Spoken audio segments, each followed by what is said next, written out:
Today, MSNBC was caught jury tampering. Now, fortunately, it was attempted jury tampering, but apparently an MSNBC producer was trailing the jury bus, blowing through a street light to try and keep up with them. And of course, they come out and they say this is a normal process. They were just trying to get in touch with the jurors so they could interview them after the verdict. Right. The judge banned MSNBC from the building. Good.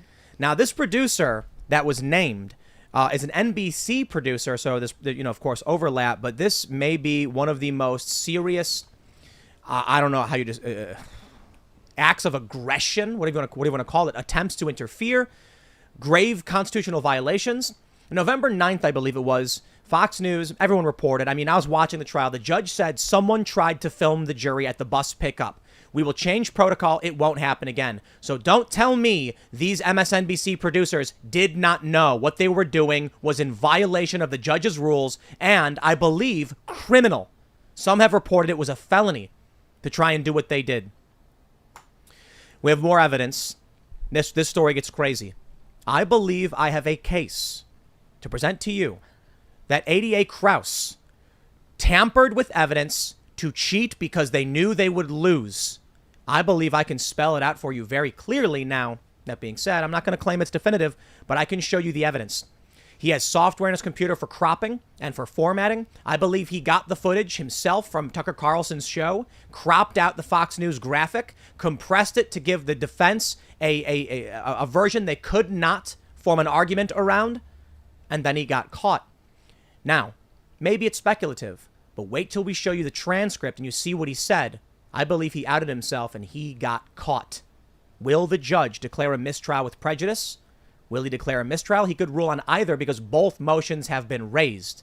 He said a day of reckoning. He said, I warned you a day of reckoning would come over this video. But we'll wait to see what the jury says. Now, if the jury comes back with not guilty, it's moot. But some rumors are circulating that it's a 6-6 hung jury, that they're not in agreement, guilty and not guilty, right in the middle. And so what will the judge do? I don't know, but this is a travesty of justice. So we'll go through that. We've got some other stories to talk about. The National Guard in Oklahoma refusing the vaccine and being threatened to be disbanded effectively. They would be kicked out of the National Guard and they would just become militia. Apparently that's what the Pentagon said. But we'll get into all that stuff. Joining us to talk about all of this stuff today is filmmaker Ben Stewart. Good to be back. This is my third time. Go to benjosephstewart.com and look me up on YouTube, Ben Stewart. Got a lot of really good news, and I have to say that I listen to The Daily Show every day, Tim. I get some really good stuff from there. Oh, I appreciate it, man. Yeah, man. Well, glad to have you back. It's always a pleasure. We did that first episode on the fourth turning and going through the book and everything, so we might get into that stuff again as well because that's a very crazy topic, especially with how crazy everything's getting. Yeah. We got Luke chilling. Yeah, last year I was here. I was like, you guys got to get Ben in here. It's good to see. Finally, you here 3 times now. Finally, I'm here when you're here, so I'm really happy about that. Me and Ben go back all the way back till 2010. That's right. And yeah, it's great to see you. And today I am wearing a shirt that is highlighting a fresh pack of dopamine-addicting, doctor-recommended, modern-day pack of cigarettes with big tech, of course, representing the cigarettes individually put in there. You could get yours exclusively to show disdain towards our totalitarian overlords on thebestpoliticalshirts.com. And because you do, I'm here. Thanks for having me. Hook them when they're young. Oh, Exactly. Yeah, that's it feels like a hurricane went through here the last few days, and now we're like sitting in the Very calm. calm. It's nice. Silent. It's calm. It is silent, It is, yeah, it's weird. It's like the ghost of Alex and Rogan still are like permeating the Spirits. wall. They're The still spirit. alive. Yes. With us in Thank you, spirit. Well, guys. to be honest, we had 1,000,001 people trying to, we want to come on, and I was like, I think we need to just have a calmer single guest like we would normally do. Thank you. This Austin trip's been fantastic, but, we're going to have 2 people on tomorrow, so it'll be a big show again, but it's been a blast here. We got Lydia pressing the buttons. Thank you guys for joining me in the kitchen once again as we're chilling in Austin. This is a really cool city. We did some really fun stuff. I'm about to post it to my Instagram. It was incredible. This is such a fun city, and I'm so glad we're here. Let's get started. Before we do get started, head over to surfinginternetsafe.com if you would like a virtual private network service from Virtual Shield. First, I'll shout out Virtual Shield is my first sponsor. They came to me back when I was a very tiny, small YouTube channel, and they've been with me ever since. So I'm extremely grateful to their support in helping all of this come into fruition. Virtual Shield is a virtual private network service. It's a basic layer of security for you as you browse the web. There are hackers, government agents, evil corporations that want to take your data, they want to sell it, they want to use it against you. And if you want a basic level of protection, nothing perfect but good enough, something that'll keep you safe, go to surfinginternetsafe.com. They say stay safe with 50% off for life. Enjoy 24 months of online security from the world's easiest and fastest VPN for only $59.88. That's actually 77% off, but that 50% is all of their add-ons and other great discounts. The way to describe it to people is you don't expect someone to break into your house, but you lock your doors and windows. If you're browsing the web and you want that basic layer of security, and there's a bunch of other really great benefits about VPNs that you should definitely check out, go to surfinginternetsafe.com. And my final thought on this, to shout out Virtual Shield, is these are the companies that are willing to sponsor shows like this, Freedom. There's so much cancel culture. You know, post-millennials getting attacked all the time. So these are the companies you guys should be supporting. If you want a VPN, support companies that support you. Also, don't forget, go to timcast.com, become a member, and you will get access to our members-only segments. We're going to have a members-only segment coming up at around 11 or so p.m. You don't want to miss that. Plus, we're hiring a couple more journalists for the team, and your membership helps support that. Don't forget to like this video right now. Smash that like button. Subscribe to this channel. Take that URL, share it wherever you can, because that's the most powerful thing you can do to help the show if you're a fan. Let's get into that first story. And this, my friends, is a doozy from the New York Post. MSNBC banned from Kyle Rittenhouse trial after producer accused of following jurors. Accused? The police caught the person and took them into custody, issued them traffic citations. This person following the jury bus from the Rittenhouse trial blew a stoplight to try and keep up with them. That's crazy, huh? Dang. Let's read a little bit. They say, the man who identified himself as James Morrison was pulled over Wednesday after he allegedly blew a red light while pursuing a bus that transport jurors. He stated he had been instructed by a superior in New York to follow the jury bus. Now, we have the name. I'm not going to say the name of this producer because we have no evidence the producer was actually doing anything, and a lot of people are accusing this producer of malintent. I can tell you this. The police said this guy was doing this thing. He may have just tried throwing a producer under the bus by being like, oh, it's my boss. My boss made me do it. I don't have evidence of that, but I can say the producer in question purged their social media across the board. I watched it happen in real time. That could just be because people are piling on because the judge said their names. I don't think the judge should have, to be completely honest. I think the judge should have called out this guy. But I'll tell you this. NBC knew that this was jury tampering. The judge had already warned about filming the jury. The police said they believed the man was trying to photograph jurors. And now it gets worse. The judge says the bus is blacked out, so they can't see in or out the jurors. You know how bad that is? That's not a good thing. And he said it was because we don't want the jurors to see anything from either side. How thick do you think the wall of a bus is? A millimeter of steel? When that bus drives past the courthouse to screaming, to bullhorning, those jurors can hear it all. You can block the light, but you can't block the sound. And the bus goes by and everybody knows. You mean to tell me that you blacked out the bus so they couldn't see? People got bullhorns. These people are being brought into the courtroom under this guard because of these protests. 2 people got arrested for fighting. A dude got arrested for having a knife. These jurors know it. Jury tampering, in my opinion, it's here. Now, the craziest bit of this, MSNBC, corporate actors. This is, I mean, what would you describe this as? It's not activism, it's work. It's crazier than that. Mike Cernovich wrote about this today, and he said MSNBC cross state lines to jury tamper. And I think there's a case to be made here, especially with how biased MSNBC has been about this entire case. I mean, Joy Reid was just on her nationally syndicated television show talking about how Kyle crying is just white man tears, which she doesn't care about. She called Kyle a Karen. She compared him to Kavanaugh. And these are people with obviously a bent. They want a particular outcome in this story. So to think that they're innocent here, I think is a misnomer. We're still waiting to find out all the details. We don't know exactly what was going on here. But no, we do. I mean, as far as like the bigger details, the exact intentions, whether this is going to be criminally charged or not, we don't know that. But I posted a meme about this today on my Twitter account, and it shows Michael Myers in Halloween with the tagline "MSNBC creeping on jurors." So we got to laugh at this thing because it's ridiculous. And I think, from my own personal view, this was more malicious than it was investigative journalism. Investigating a jury who's being protected from public exposure. Well, that's the other side of the story that they're saying. I think it was last week. We did a segment on the show where I played an MSNBC video where they said Gage Grosskreutz testified he had his hands up when he was shot. And then they play a video from the trial of something totally different, of him talking about how he was scared for his life and wanted to be an EMT. And I'm like, that's not the testimony. And then we played the video where the defense said it wasn't until you advanced on Kyle and pointed your gun at him that he shot you. And he says, yes. So what was MSNBC talking about? Then we get people saying, I haven't watched MSNBC to this capacity, but they're like, they show the prosecutor's closing argument and they don't show the defense. Now, MSNBC was attempting to expose the identities of the jurors. The police said, let me show you this. Kenosha Police Department said, police suspect this person was trying to photograph jurors. Is this, I'll tell you this, I think it is, but is this a major corporate player, ideologues, cultists, trying to affect the outcome of a trial? And if so, for what reason? I was just going to say, like, what if they would have gotten pictures? Like, what story can they run with? Right. What were There's they no going story. for? They probably would have leaked it. Yup. But to what end? Like, what would MSNBC's angle be like? Hey, check this out. What's the tagline?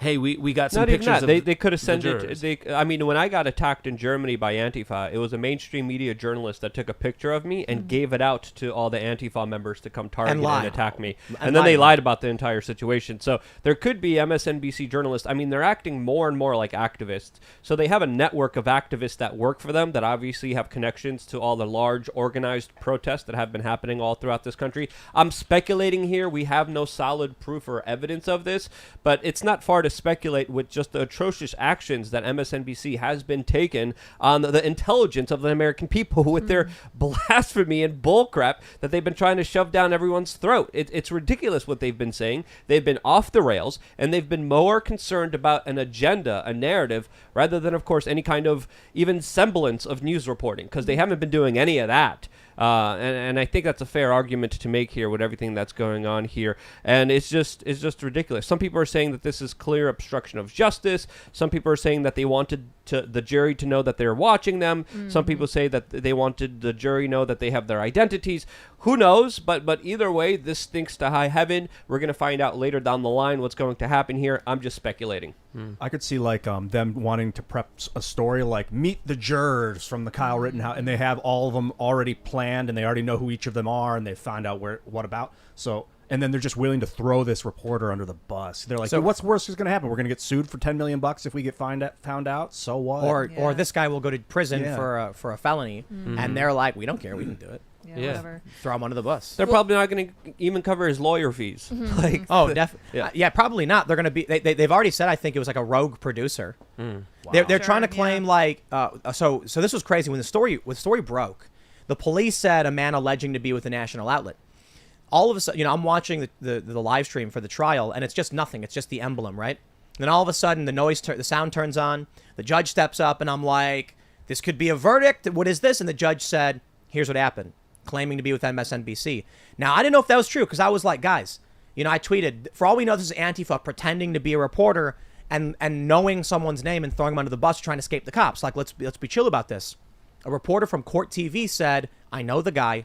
Yes, he does work for this organization, and this is a normal practice. Sounds to me, I won't give him the benefit of the doubt. I won't play that game anymore. You could argue that MSNBC was just like, we're going to get a scoop and everyone else be damned. No, I'm not going to buy it. When MSNBC lies about the testimony of the state witness to make the state look better, when they cut out the defense's arguments, when Joy Reid goes on her show and says white male tears, they want to affect the outcome. The reason those protesters are outside screaming at these as the bus is coming in to drop off jurors is because of the likes of MSNBC and others like them.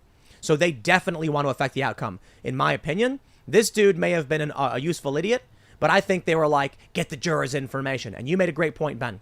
To what end? To what story would they do? They can't. They can't do a story. When the show's over, maybe, and maybe they're hoping they have more information on the jurors than anybody else so they could find them fast.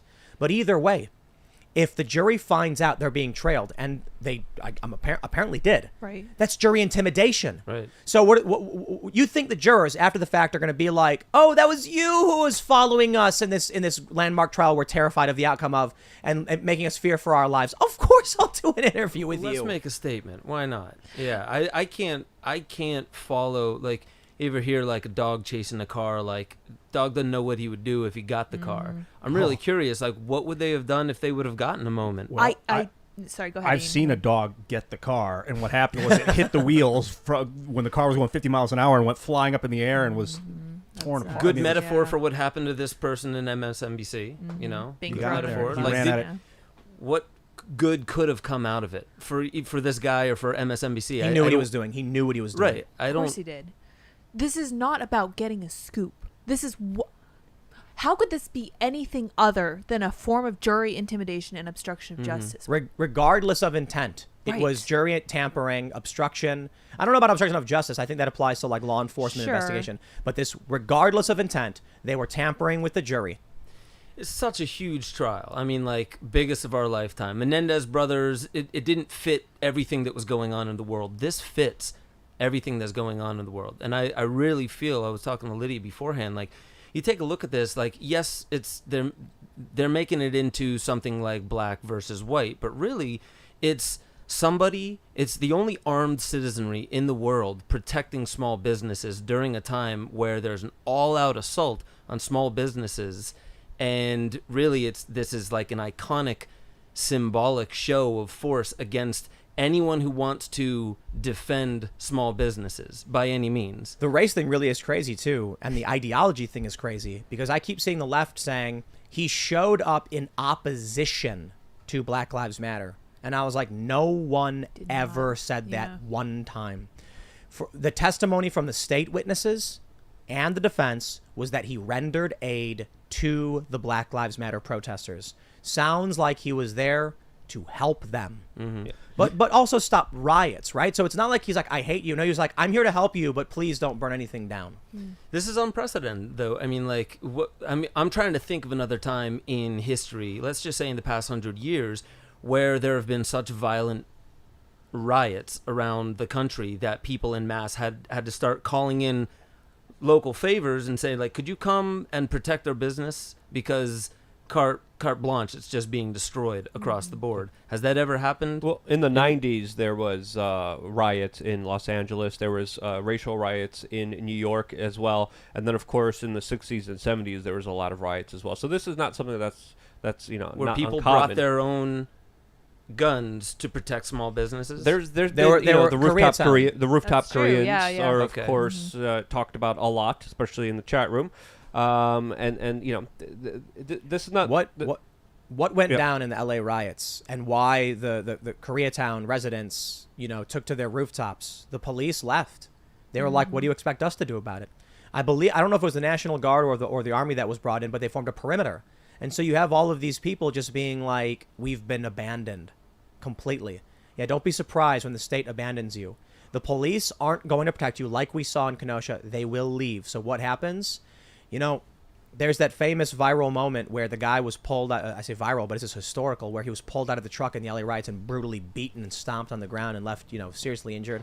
And then during the George Floyd riots, the great BLM riots of 2020, 25 people are confirmed to have been dead due to those riots. Now, if you go by the periphery, like related incidents around the riots, I believe it goes up to like 34, 33? 33 maybe. Yeah, I'm not sure. And they also found after a building was burned down and completely destroyed, they didn't realize this, but after they cleared the rubble, they found a body. Oh man. So you have these stories, and don't be surprised when people come out. Now the problem is, when someone like Kyle Rittenhouse comes out, he shouldn't have, and he shouldn't have had to, but the rioters shouldn't have been there. And if the rioters did, the police should have stopped them, but the police didn't. This is what ends up happening. Now the trial for Kyle Rittenhouse, as you mentioned, this is a question of whether or not Regular people have a right to say no to the extremists destroying their neighborhoods. And as we can see with how Merrick Garland has been handling the AG, how he's been handling the DOJ as AG, going after parents concerned about critical race theory instead of the extremists and the riots. And I mean, I think it's fair to say we know who's being protected on this one. Not just going after parents, but using counterterrorism division members and using threat tags to go after specific parents because they went to a PTA meeting. That's absolutely absurd, and just highlights the insanity of the political persecution that's going after people for their beliefs rather for their actions. I've got a theory for you guys. Oh. Briefly mentioned it before the show, but for everybody watching, I believe that ADA Krauss in the Rittenhouse trial manufactured evidence. I should say this: manipulated evidence, provided a weakened version of that evidence to the defense in an effort to disadvantage them, prejudice the jury, and gain a Hail Mary pass, which in fact has now given them a potential hung jury. To simplify, drone footage, they're calling it unicorn evidence, emerges, right in the middle of the trial that the state has. They present it. They claim it shows Kyle Rittenhouse pointing his weapon at the Zeminskis, provoking Rosenbaum to attack him. Now, you can't really see much. Here's what we know is true. The evidence that they presented was not the same evidence given to the defense. The defense was provided with I believe it was a 212p video, a lower resolution, and apparently a cropped version. So when the defense is reviewing the video, they say, I can't see anything here. They're claiming that this shows Rittenhouse pointing the weapon. The jury will never buy it. The video's too blurry and grainy. But then they go to trial. They go into the trial, and the jury is given higher res video instead. Now, what ends up happening is the defense didn't notice this. They crafted their argument around you can't see anything anyway. But in the higher res video, it's easier to see, and then the state made their argument. The defense was unable to provide a defense because they were not given the evidence. It wasn't until the judge said, I want to see this. The defense played their low-res version, and the judge says, what is this? I can't see anything. Binger, one of the prosecutors, says, our version is clearer, isn't it? And Krauss says, yes. This results in shock among the judge and the defense, saying, what do you mean? How is yours clearer? We weren't provided that evidence. And then Krauss says, no, it's just playing weird. That line right there is evidence to me. He realized, uh-oh, I've been caught. Now, you may be saying, Tim, that's a wild theory, but I've brought receipts. I send you now to my Twitter where I produced a thread. Now, this is not definitive. It is just my hypothesis as to what may have occurred. I think it's possible I'm wrong because there's some elements here and I'll explain. But first, take a look at this. We have an image from Election Wiz. He says, based on the work of John M. Curtis, Def Not Darth, and For Fearg, it appears the Rittenhouse drone video was a cropped version of the video shown on Tucker Carlson. So the image I'm presenting now on the screen for those that are watching, you can see the Tucker Carlson video and you can see the prosecution's video, and it looks like someone cropped out Fox News' graphic, creating a strange video. Now, here's the point I made. The drone footage presented by the state is in a weird format, 1920 by 844. What resolution is that? I mean, nobody. It's 1080. This appears to be because the full video is manipulated to remove either the graphic or something the state did not want to include. Now, that's me speculating because I don't know who cropped that video. They may have received it from somebody else, but I brought receipts.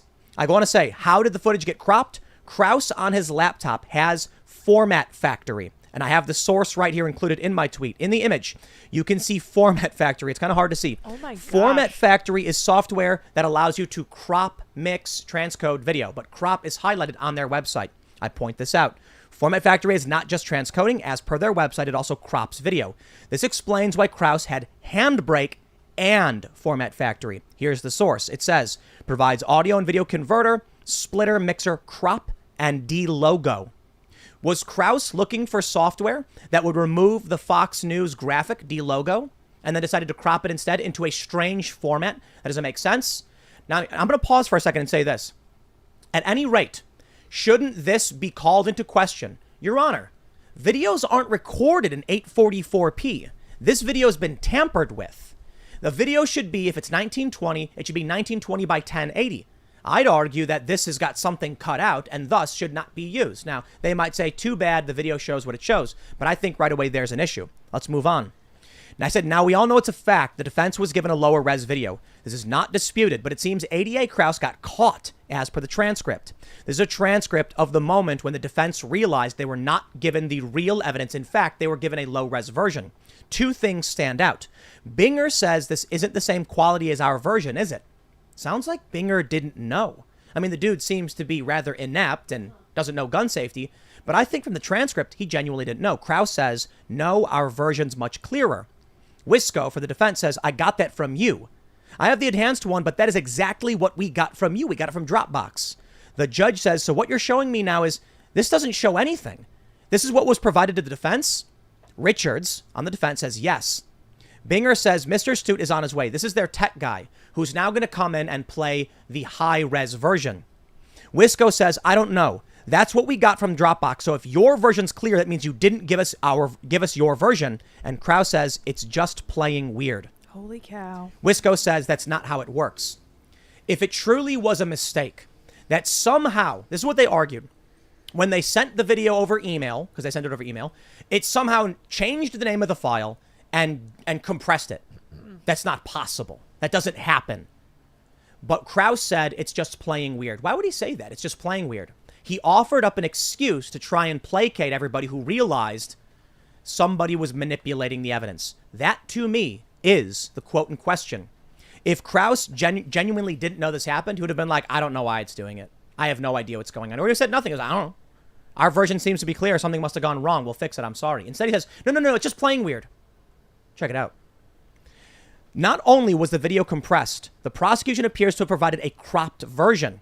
Now, there's a potential explanation for this. In the top video, you can see the car to the left. In the bottom video, you can see there's much more space behind the car. The video is cropped. This could be the result of whoever uploaded this comparison to YouTube, so I don't know for sure. We do know that 480 by 2 by 12 is not the same as 1920 by 844, and both are strange formats. There's also an explanation for how it got derezzed. Some people say that when you put a 1920 by 844 in email on iPhone, the iPhone will compress it. Now, that may be the case, but there's no reason to give them the benefit of the doubt, and I have more. They say the file name that was given to the defense had was different. Okay, now iTunes won't do that. I'm sorry, not iTunes. iPhone will not, iOS. It has smaller file size and a different file name. But what will change a file name? Compression software, which again is on Krause's computer, known as Handbrake, which many people have pointed out below Format Factory. Handbrake is transcoding software, can render videos easily to other sizes and formats. Source, from handbrake.fr, they say, it's a tool for converting video from nearly any format to a selection of modern, widely supported codecs.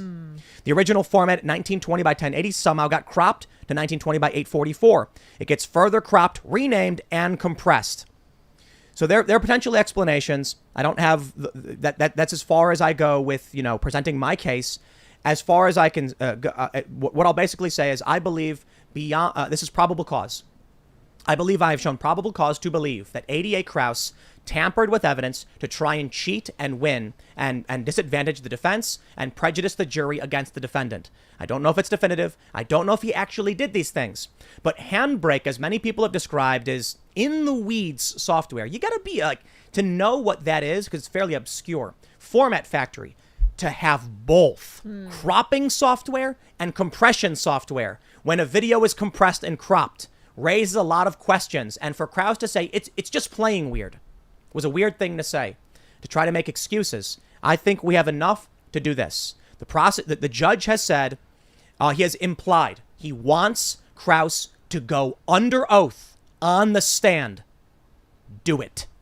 And we'll see what happens. Now, the judge has said there will be a reckoning on this software, on this video, I'm sorry. But he's going to wait for the jury to come back with their verdict. So we'll see how that plays out. But let me know what you guys think about that rant I just did on all that evidence, and do you agree with me? You did a very good job of compiling, and I'm glad you got the images to show there. My only question is, this is a big case, right? Mm-hmm. How was none of this checked beforehand? I mean, as a video guy, I'm curious because I was saying earlier, on an image to see whether it's been doctored or not. You can check to see how many dates of creation it has on it. Right. If it only has one date of creation, that means that was the date it was taken, and it hasn't been touched since. How did they not look into that? And why did they go to Tucker Carlson and whatever, like, you know, screen record or something? I don't know if they got it from Tucker Carlson. Some people have pointed out the video appears to be the same footage that came from Tucker Carlson, but it's cropped. So what I'm simply saying is this to me seems plausible, but that's why I said probable cause. Mm-hmm. Probable cause is not proof beyond a reasonable doubt. I'm just saying all this stuff lines up, and he's got these 2 specific programs for this. I'd like to get him under oath and Well, and investigate this. You did a great job, and the fact that you're here talking about this, like, this is a huge case. Beforehand, wouldn't they ask questions like, where did you get this evidence? I want to investigate to make sure that what you're saying lines up with where this imagery comes from. This is a huge Why case. is the file format a non-standard format? That's weird. And why are you the first one I'm hearing that from? You know what I mean? 844p. I mean, when I Makes saw no that sense. right away, I was like, huh? Yeah, Because everyone did I've last been, night. you know, I've been doing video editing since I was like 10 or 11 years old. I started with Flash 4, so I don't know how old I was. I was a little kid. I've had a computer. I've been doing Paintbrush since Windows came out. I've always had a computer. I did Flash. I was doing After Effects. I started making skate videos in After Effects because I'm a little kid who has no idea what he's doing. And then I started getting into other editing software, making skate videos. I've been working in video editing my whole life and computers and all that stuff. I've developed apps. And I saw this and I'm like, that's not a normal thing. Someone sent this, and it's clearly a manipulated video, but the defense is not technologically savvy. Yeah. Right.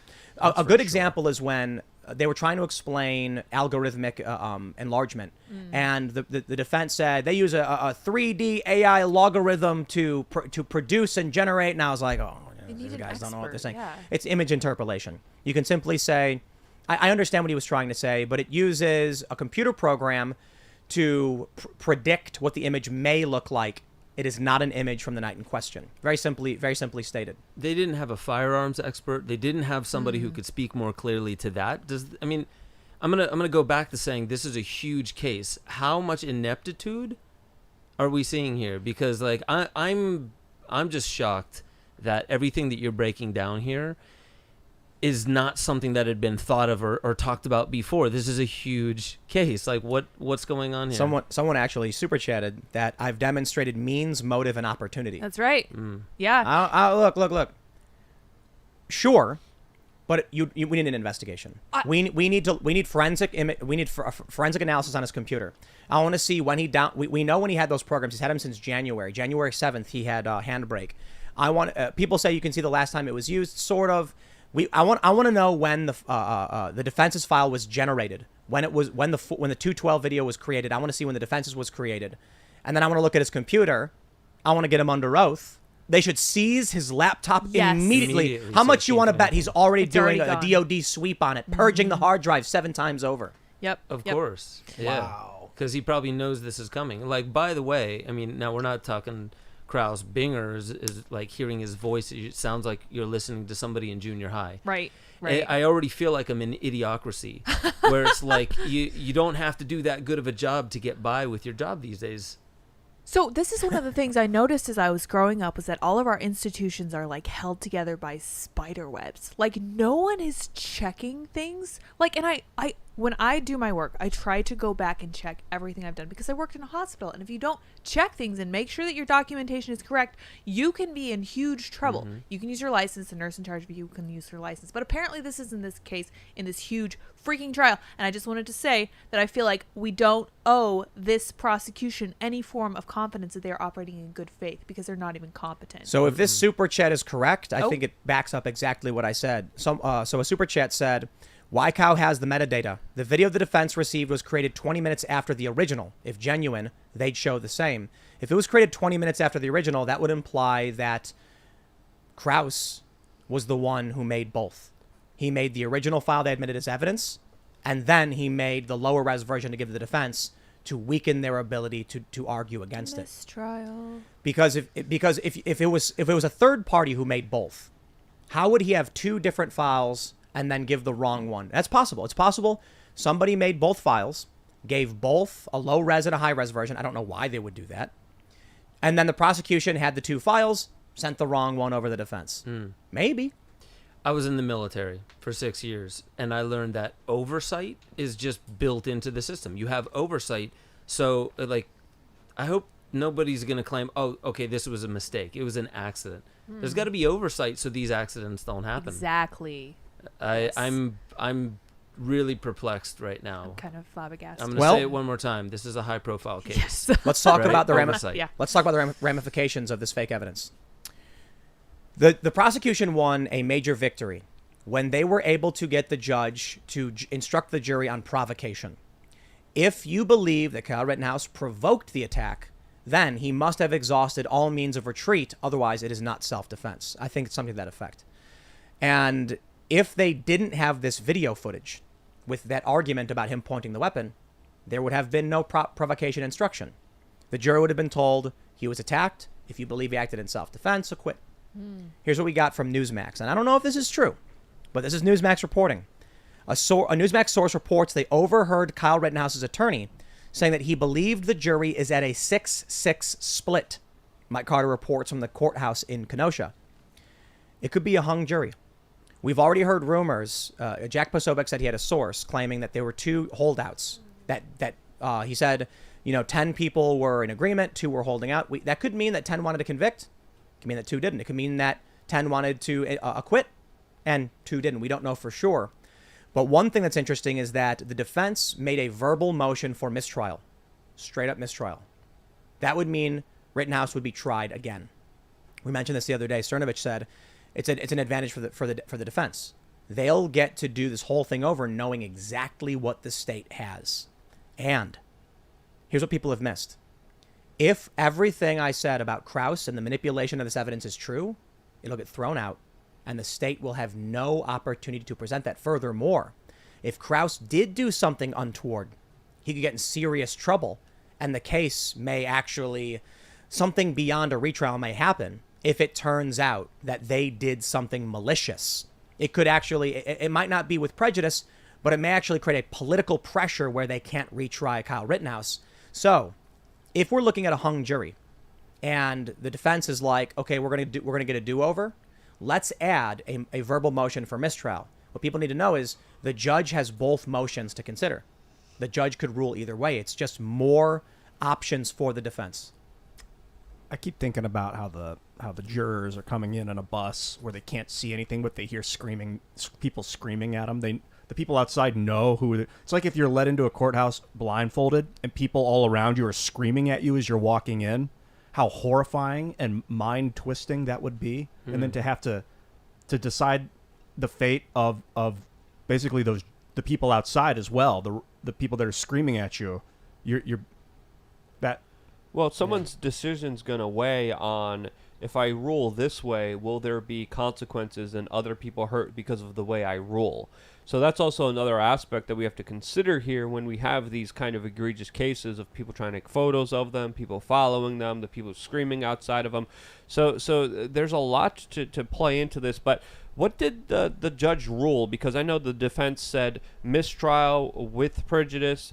Then they reached for mistrial without prejudice. What was his kind of understanding of this? Did he decide on it, or did he say, I'm going to wait until the jury comes out? The first time the defense made a verbal motion for mistrial with prejudice, the judge said, I'll take it under advisement. And then he basically was like, if there's one more violation, you guys watch yourself. They made a formal filing for a motion, mistrial with prejudice. We didn't hear anything about that from the judge. The verbal motion for mistrial, the judge basically said, I'm going to wait till the jury comes back with a verdict, and we'll see. Excuse me, hiccups.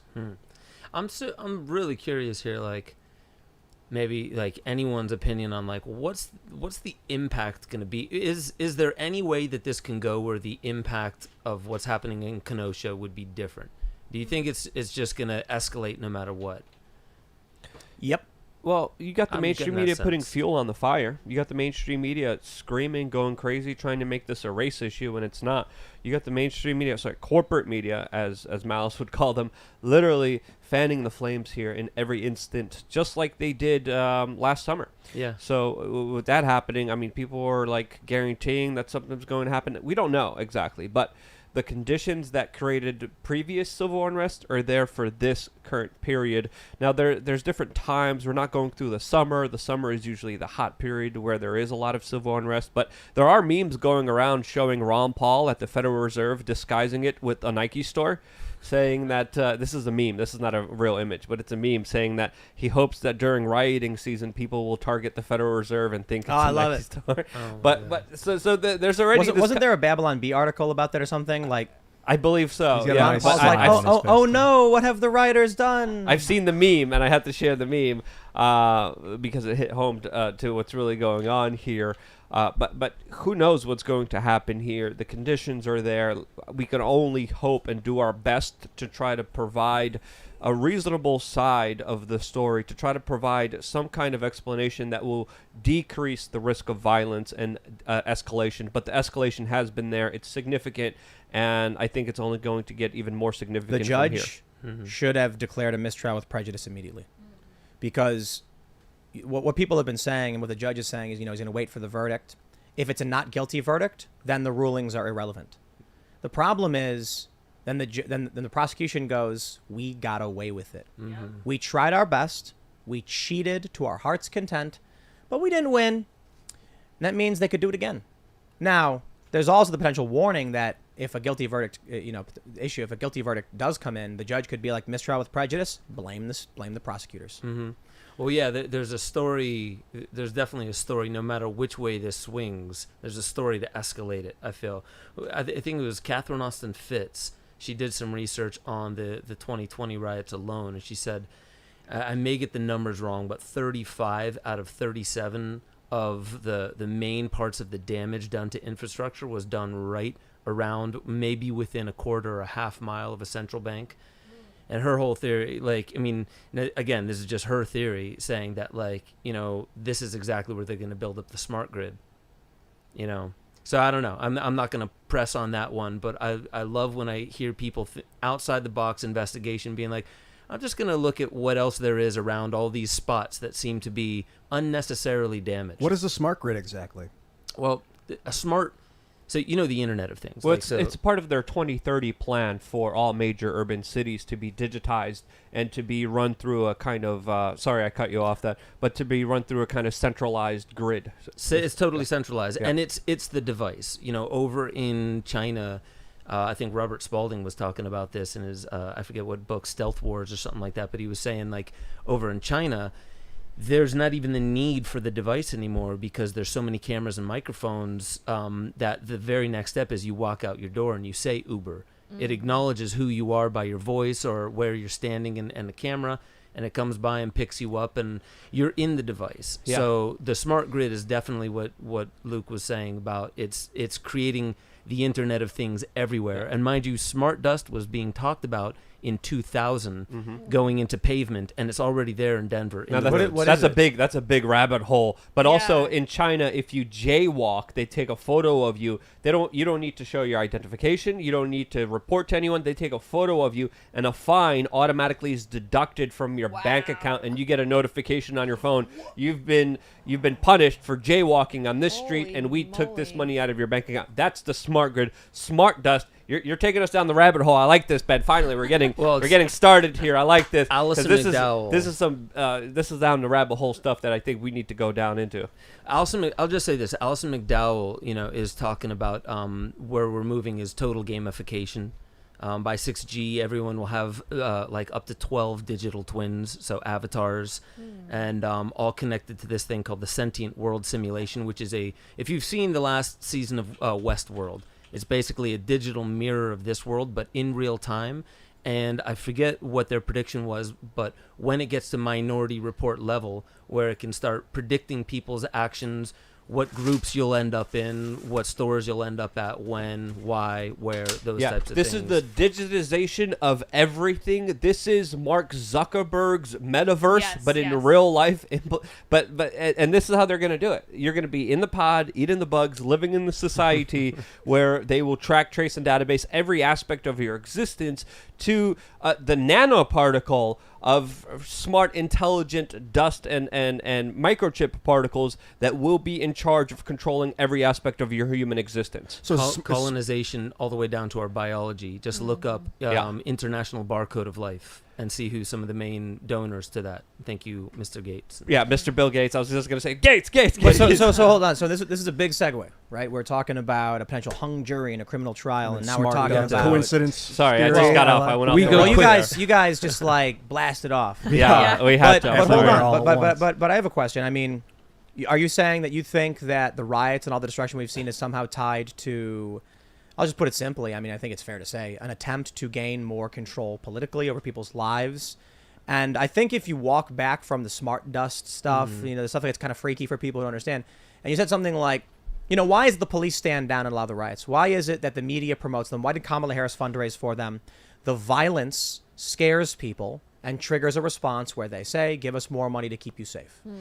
Yeah, like I'm just theorizing here. I've been looking into this. I think last time we talked about Agenda 2020, Agenda 2030, and everything like that. I personally feel like you've talked about Davos, you've talked about World Economic Forum. The whole idea is moving from stakeholder capitalism to shareholder, or maybe it's the other way around, shareholder capitalism to stakeholder capitalism.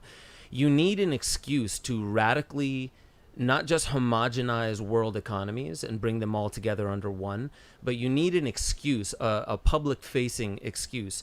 So to me, and this is yet again another thing that Catherine Austin Fitts says, is like invisible threats are great. You can like call terrorism for one, and you can't tell who's the terrorist. It could be anyone. It could be your neighbor. Be very suspicious of your neighbors type of thing. The COVID. Exactly. And so the idea about it is like, again, this is just a theory, but like I definitely feel that Davos wants to succeed in this great reset. And so the forward facing, like, what's the excuse? How do we tell the future generations why this whole thing went down? I'm not saying that like what's happening right now is fake, and I'm not saying that anything along those lines, but opportunizing never let thing. A good crisis go to waste. Exactly. And so to me, I absolutely feel that this needs to be spun in this direction. And I'll just take it back to what I said about the Kyle Rittenhouse case and why it's so iconic is because it's a 17-year-old with a rifle in front of small businesses, which are being, I think I saw a woman today saying, I run a shop in Kenosha. 50% of shops have been shut down. Small businesses shut down. They never reopened. A lot of them are moving out of the area. There's something happening. If you like to call it all a coincidence, that's fine. I personally don't mind taking several leaps of faith in order to at least think of what it could be. What could be happening, because you'll never get the full story. I don't like the big conspiracy stuff. I think it gets too grandiose and it makes too many assumptions. And I think there's actually some evidence to suggest this is definition, never let a good crisis go to waste. And that is, when the COVID stuff first started, you were not allowed to talk about it on social media. It was the craziest thing. When the first news came out of Wuhan of the weird stuff, I made some videos on YouTube. YouTube didn't notice, didn't care. But then there was this period where they were like, you cannot talk about this. You'll be demonetized. And they were exerting pressure on channels that were actually saying, hey, there's an outbreak. I think initially that the establishment was like, this is panic stuff. We don't want anyone talking about this. And then once it hit, and the establishment politicians were like, wait.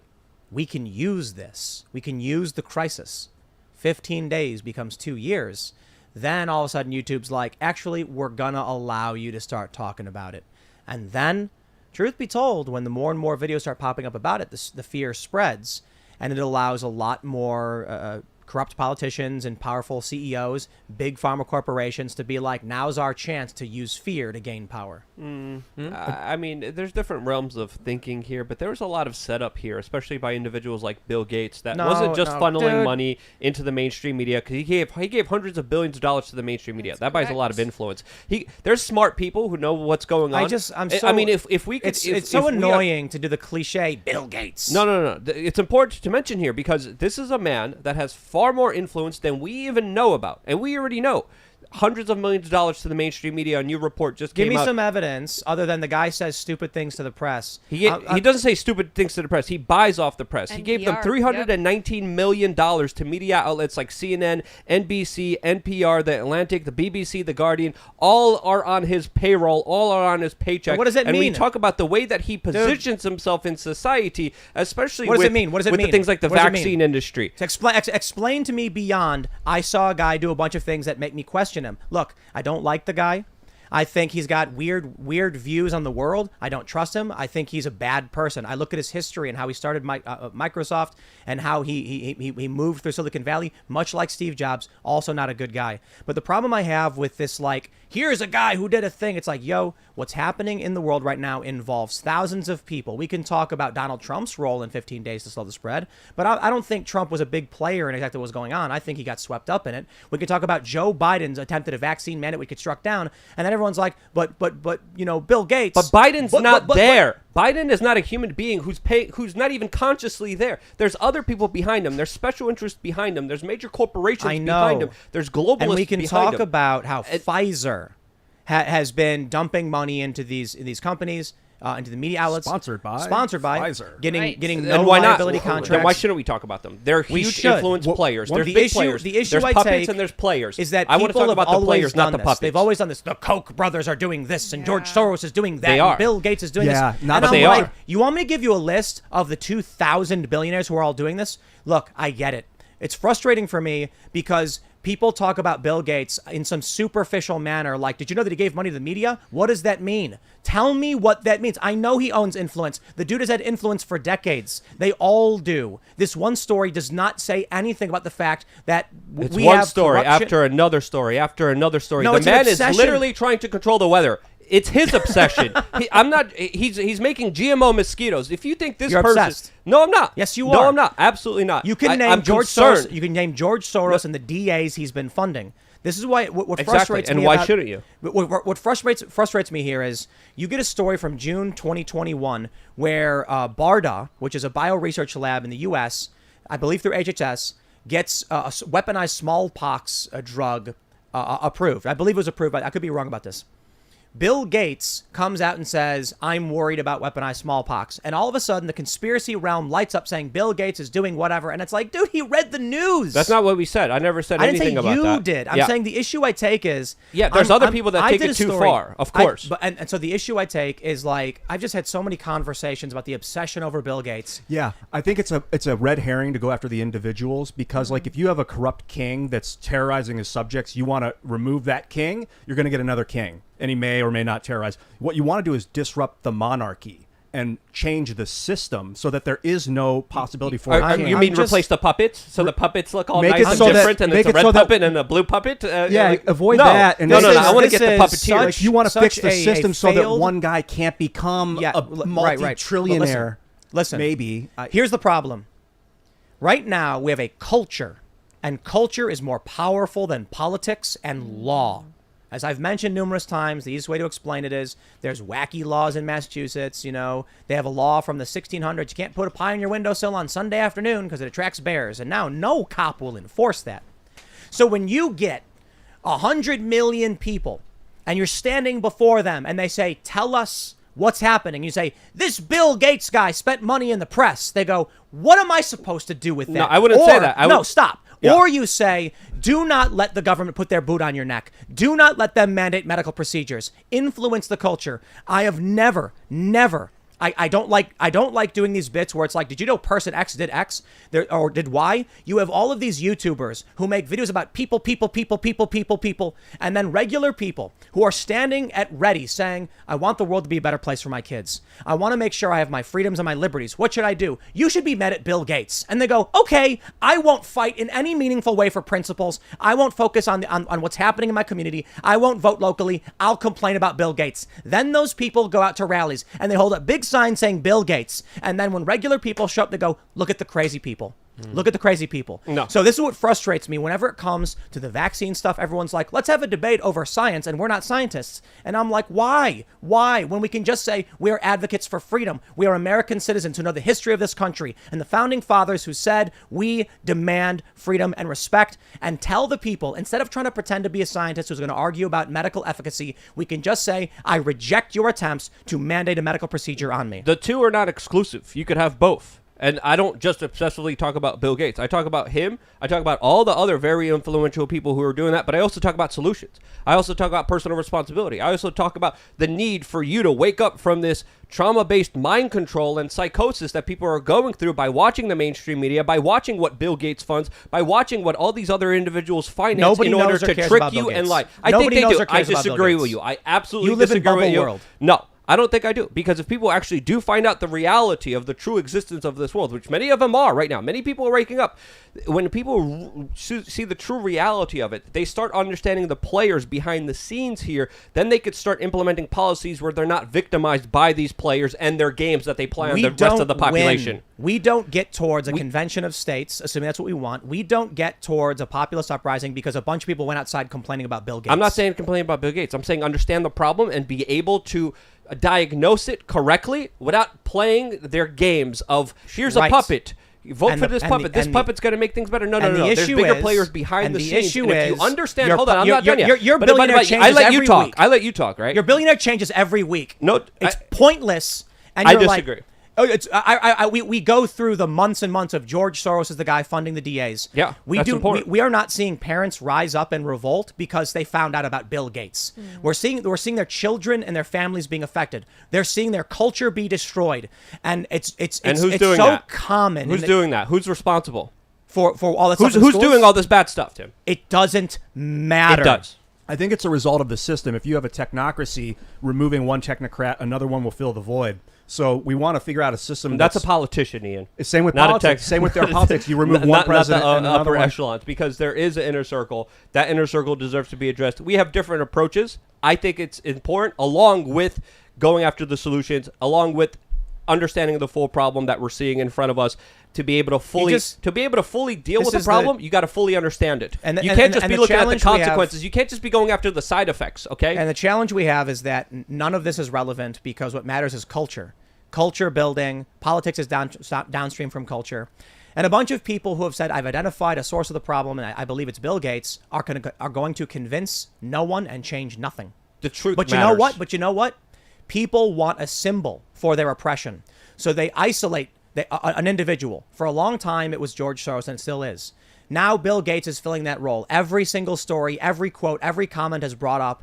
And I'm just wondering, are we having a debate about this one guy we don't like? Or are we going to talk about how we're going to influence the culture so that these laws can't exist? Well, the culture is downstream from the technology that's basically functioning as a gatekeeping system, allowing what culture is seen where. And then you got to say, who built that centralized technology? And Bill did build some of it. But a lot of people have built a lot of and are in the process of building centralized technology system. I think Alison McDowell is really a fascinating human being.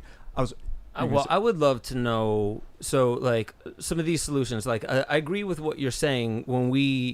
Especially when we point at certain people, I want to know what is the actionable step. So when you're talking about solutions, I would love to hear some of what you think would actually be solutions for people in mass families or whatever, at home, in the home solutions. And do any of them have to do with DMT? DMT is a personal decision that individuals should do their own research, their own homework on. We're all on DMT, by the way. Yes, of course. So we all go through it when we dream every single night. That's something that should be up to the individual to look up to. But again, I think understanding exactly what's going on is the first step towards dealing with the problem. Obviously, we have a very sick society. Obviously, we have a very corrupted society. Understanding how it's corrupted, who it's corrupted by, and how we cannot be corrupted by it, I think is the first step. Whether it's the school, the indoctrination centers, whether it's the medical centers that keep charging people $30 for an aspirin, that rob people of their wealth and health, whether it's the banking system, whether it's all the systems that are thrown and shoved down our throats every single day that are scams, Ponzi schemes against the American people. When we are victims to it, when we are blind to it, we give all of our power to these individuals. And I'm saying these individuals are doing all this. I think that's an essential part to break it all down and to say, hey, you know what? Maybe I won't vote with my dollar at this particular business. Maybe I won't put my child in an indoctrination center. Maybe I will look into homeschooling. Maybe I won't depend on all my food from, the Amazon or a Walmart. Maybe I'll start looking into farming. Maybe I'll start building a community of people that I could actually have a support system around me. And I think just acknowledging like, hey, there's some big bad people out there. Some of them are sociopaths, understanding that reality and not blaming everything on generalized topics like culture. Culture is absolutely important, but you build that culture from a sense of reality, not from a sense of, I just want this, let me go get this. This is why, the freedom-minded... look, this I used to work for a bunch of nonprofits. I used to fundraise for Greenpeace. This was about for a month and a half. I worked for a couple really big national nonprofits. And I was a nation's best fundraiser. I was able to walk up to a random person on the street, make them hand over their credit card to me in 30 seconds. This is what the job is. You've seen them on the street. They say, hey, come over here and talk to me. And I will tell you, the one thing that never convinces anybody is blaming a person they don't know. They're confused by it. How does that affect me? Who is this guy? What does he do? What does this mean? Bill Gates has bought influence in the media. He's manipulative. He has these weird ideas, and he's not a doctor. And they say, that's weird. What is it? What does he do? I don't understand. In order to give someone enough information to understand why Bill Gates is a bad person, and why George Soros is a bad person, and why these other billionaires, because there are many and many, many of them, is a bad person, you'd have to put them in a school for years to really break down all this stuff. I disagree. And so what you end up having is you have a bunch of people who've been in this world for a really, really long time. They know and they can easily recall the history of how Microsoft came to be, how they got their first deals. They went and they bought it. The arguments between Steve Jobs and Bill Gates. Steve Jobs, the things he did, they were very, very just dirty individuals. And I mean like just willing to exploit and rip off and corrupt. And we know these things. But then there's a guy who's a truck driver. And you go to him and you say, all of your problems stem from Bill Gates is a billionaire who does these things. And he's going to be like, look, guy, I have no idea how that's going to give me any information I need to get my kids food. But then we can bring it back to their world. We can speak to them on their terms and things they understand and say, hey, should you be forced to do X, Y, or Z by your government? And they'll say no. And it's like, this is the opening of the door. You say the things that directly affect you, that are causing you problems, can be solved if you wake up and start paying attention. But what we get a lot of is George Soros. The left has their Koch brothers. The left has their Mercers. And I've been in these activist groups and I've seen just how ineffective it is to say a word that means nothing to somebody, a name that means nothing to somebody, but think you're giving some great revelation.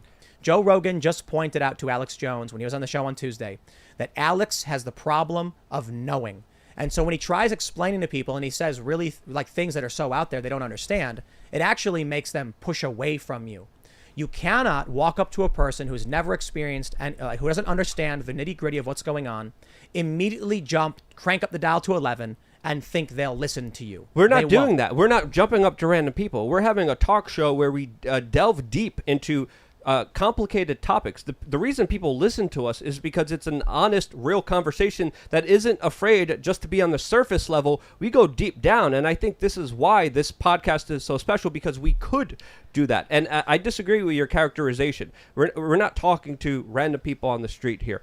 We're talking to an informed public that is paying attention. And I don't think everything that happens in this world is a coincidence. I do think there's bad people out there. I do believe there is going to be really bad things that are going to continue to happen unless people realize that these people are actually doing it. And I think that's also a part of the solution, as well as taking personal responsibility for yourself as a human being. And that's something I preach from the very beginning. Be informed of what's going on. Don't be a victim of these people. Move away from them and support systems and structures and businesses that align with your principles, with your morality, and what you believe deep down in yourself.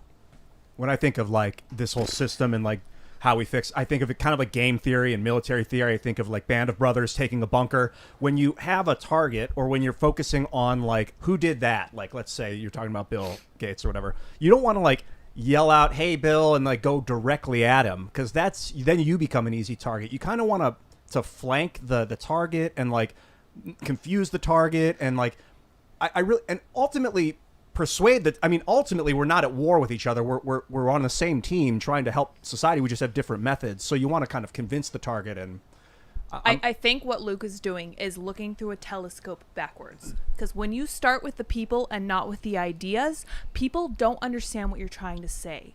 When you tell them, when you tell people about this idea, and then you say something like, and I really think that Bill Gates is a symptom of this, they may understand it better because that idea affects them directly. Centralization affects people who drive trucks. It affects people who work at small businesses. And this is something that they will understand much better than saying George Soros is our enemy. It doesn't matter what George Soros is doing. I'm just trying to drive a truck and keep my family in one People piece. want a symbol of something that they want a symbol to represent what they believe oppresses them or causes them problems and harm. And for a lot of people, it's very easy to just name a person. The thing about Bill Gates, he's a bad guy. He's a pretty bad guy. He does a lot of bad things, a lot of bad ideas. He's, in my opinion, a sociopath. But we're not talking about the other 1,000 billionaires that do the exact same thing.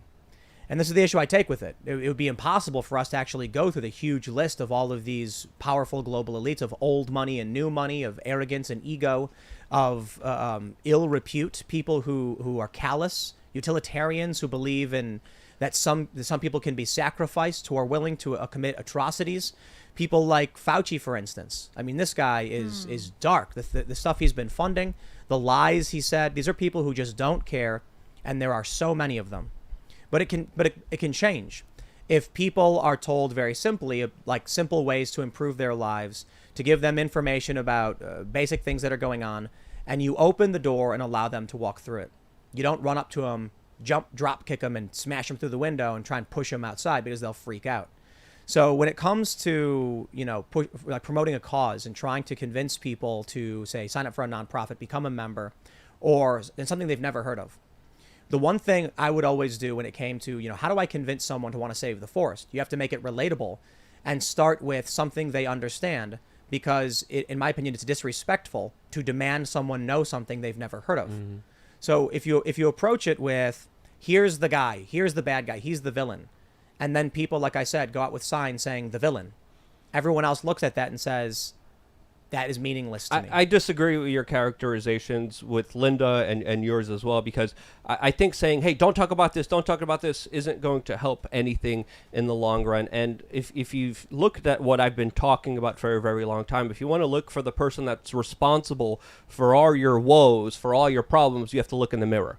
And once you look in the mirror, you start understanding the personal responsibility that you have within yourself to understand what's going on and not fall for the traps. I think it's important to understand the traps as much as it is the people who lay the traps. And I think if we understand how people lay the traps, why they lay the traps, what traps are out there, I think that's something that we should not be afraid to talk about. I think that's something that intrigues people. I think that's what people want to know. People want to see about this, want to see all this different information about this. And it's not a telescope where we're looking the opposite way.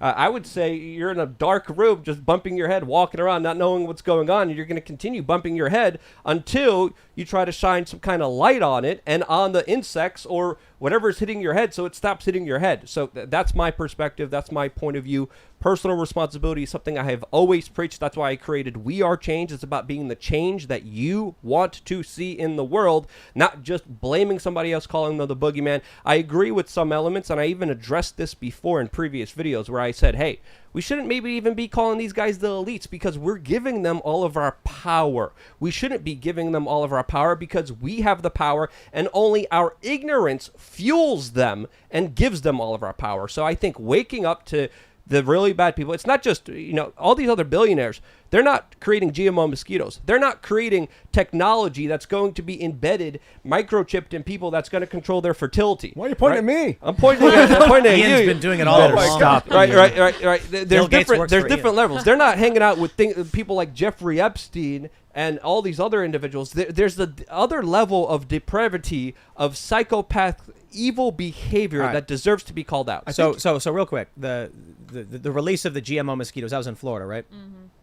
What was the purpose? A company or a lab had to do that work, which means there has to be employees, there has to be people, there has to be research, there has to be funding. Funding probably came, I assume you're saying it came from Bill Gates. Can you name the other people involved in that project? I could probably. I don't want to talk out of my butt. I have to research it and get you the particular facts on it. But when it comes to the scientific community, there's a thing called the Bill Chill, that freezes a lot of people in the scientific community from even criticizing Bill Gates on a lot of his projects because of the large amounts of investment that he has in this entire industry through the Bill and Melinda Gates Foundation. How do you stop someone from working for a company that would do something like make genetically modified mosquitoes to be released or something? You put them in a dark room for 7 days Oh my gosh, does Aubrey that Marcus. work? until they start producing I don't endogenous know. DMT and they realize the error of their ways.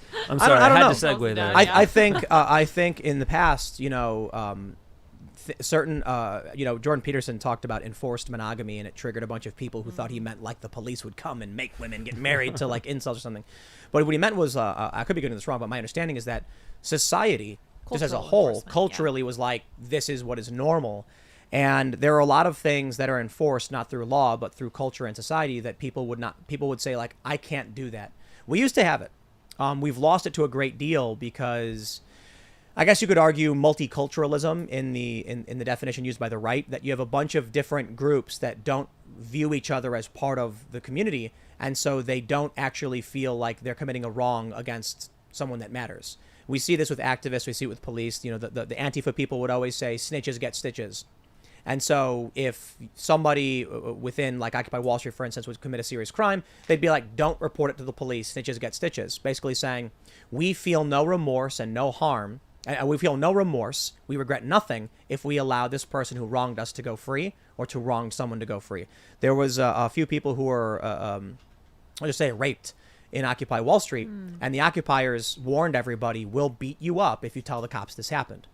See, when you have a cohesive community and people have scruples, they would feel within their heart like, I can't do that because it's just wrong to do that to somebody else. But when you have people willing to work for these companies where they say things like, I don't care that other people are being harmed by this, you get, like we were talking about a bit, like the banality of evil, some commonplace thing where people are just willing to do it. So my view of a lot of this is, if you tried bribing a cop, what's the likelihood he would take the bribe in the United States, right? Highly unlikely. The reality Depends what is, state, depends what the bribe is. but for real, for the most part, it is relatively unlikely. You get pulled over.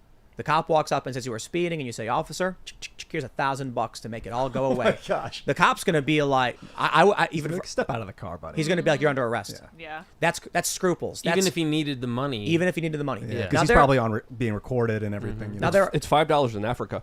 exactly. Yep. Now there are some cops who would be like, "I am desperate. Let's talk," because people get desperate, or there's corrupt cops. They're gonna be like, "I'll take some free money." Now go to Russia. In Russia, it's implied. The cop pulls you over, you broke the law, you say, "What do I owe you?" And he goes, "Give me $20. I was talking to Kim.com, and he explained to me how he even bribed a cop to pull his friend over so he'd win a race, because they're for sale.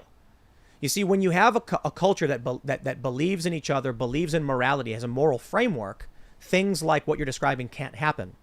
How do we build that moral framework back up? We explain to people our ideals. We explain to them very simple values and principles. We explain to them, here's what's happening right now. You're being negatively impacted by high gas prices. Okay, well, this is the result of a large political system, and it has a lot to do with how you participate in politics. It's very hard to vote your way out of it, to be completely honest.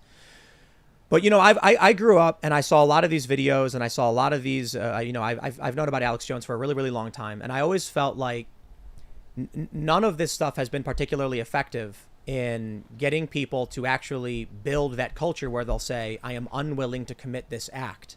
Instead, where we have now is how Michael Malice described it. Most people are willing to prefer safety over freedom.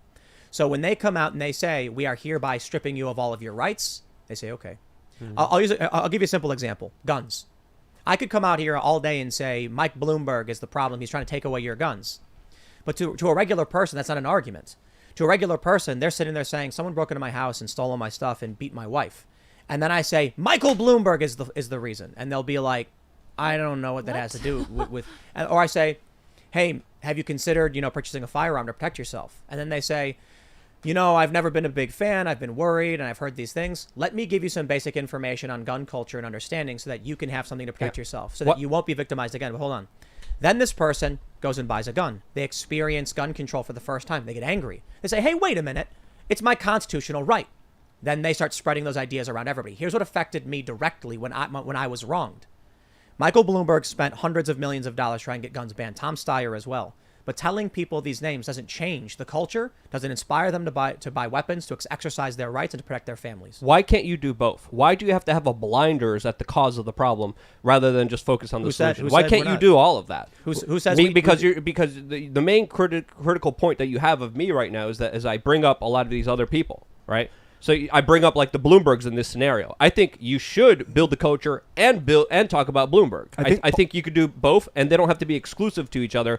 I don't think you need blinders and not talk about the root cause of the problem, while of course pushing in the culture, which I think is also absolutely important. You do want to map the system, like you were saying. If you're in the dark room, you don't want to bump your head. You need to map it so you know what's where. You need to understand it. But and like what you said earlier, Tim, you don't want to make villains on a poster. Everyone's like down with person X, because what'll happen is all the other villains eventually, when it builds up to a point, will throw that guy under the bus, and then you'll get this sociological cathartic faux release, but the system hasn't changed. They just removed one of their own, and I think that's what happened to Jeff Epstein. I think he was part of a big organization, and they threw him. I think they threw him under the bus. Yeah, to a certain degree. Yeah, and I gotta say, like, for the most part, what I've seen is actionable when it comes to conspiracies and naming big names and stuff like that. What's actionable for most people isn't something that's going to do much for their lives. I think, Luke, you are an exception because you're okay looking into the abyss and looking for solutions as well. A lot of people, when they hear that stuff, they don't feel inspired to look big and to have some kind of grandiose 30,000-foot view of what's happening. They really just want to protect their family. If you think about it now, like evolutionarily, we would look out into nature to see if there was something hunting us.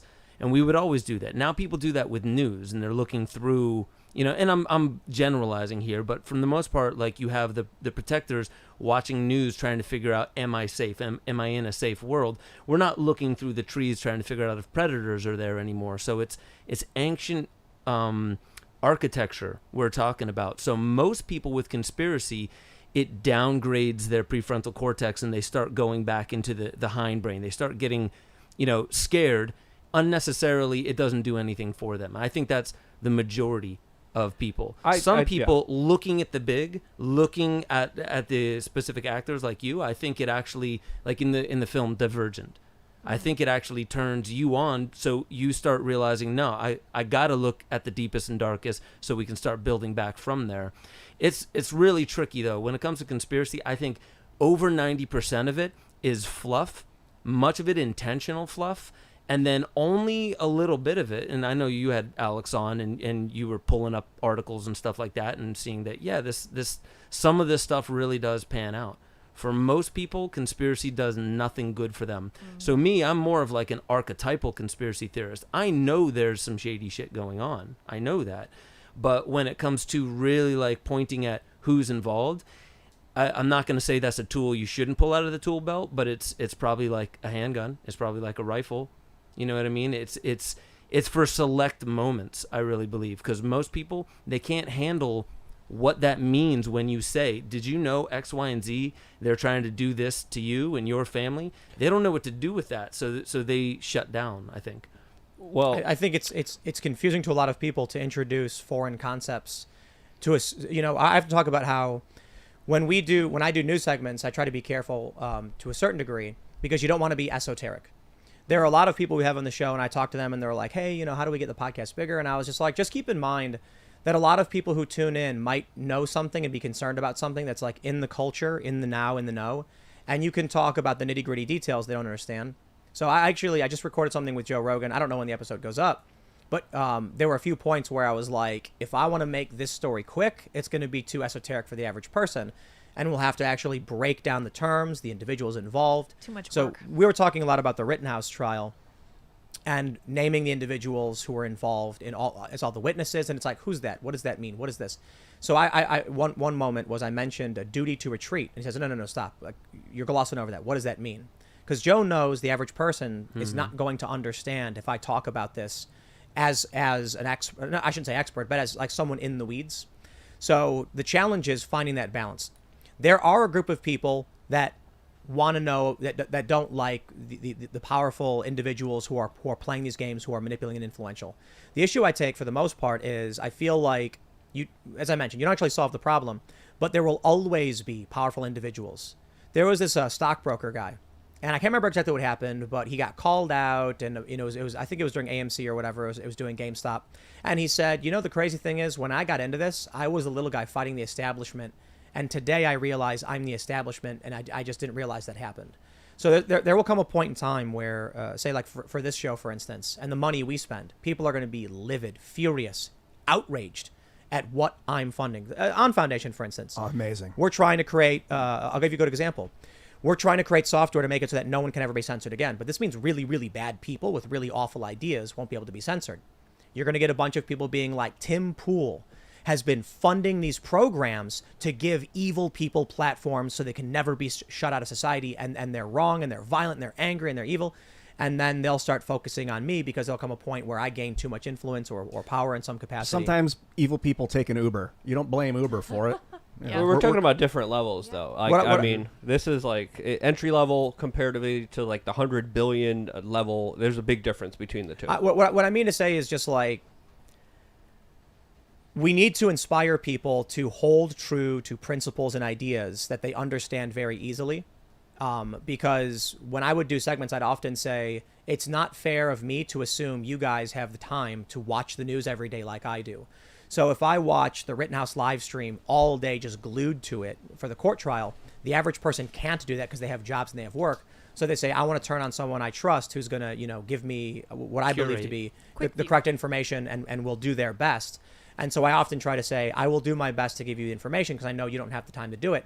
That is not to say I think anyone is stupid. No, I think that people are looking for a service to be provided, and I have to respect the fact that they don't have the time to know everything. Dude, I was thinking of your metaphor of looking through the forest. But there's a counter argument to make here, because I don't think we should be kind of talking down or talking to people like children. I think there are some advanced level people that do want to hear advanced level stuff, and sometimes entertaining that I think is good. But I understand you kind of lose people by going too far down the rabbit hole. But I think some of the people do need to go down there just to say, hey, pretty interesting down here. You may want to know what's going on. It's kind of like if you guys are like scouts, you're looking, like your metaphor, looking in the woods for danger. You're looking at the news and you're looking through, and it's like you're both seeing the enemy army coming. And Tim is like, we're being flanked from the left by cavalry. The archers are behind, and watch out for the spearmen in the right. And Luke's like, yeah, but you see the king?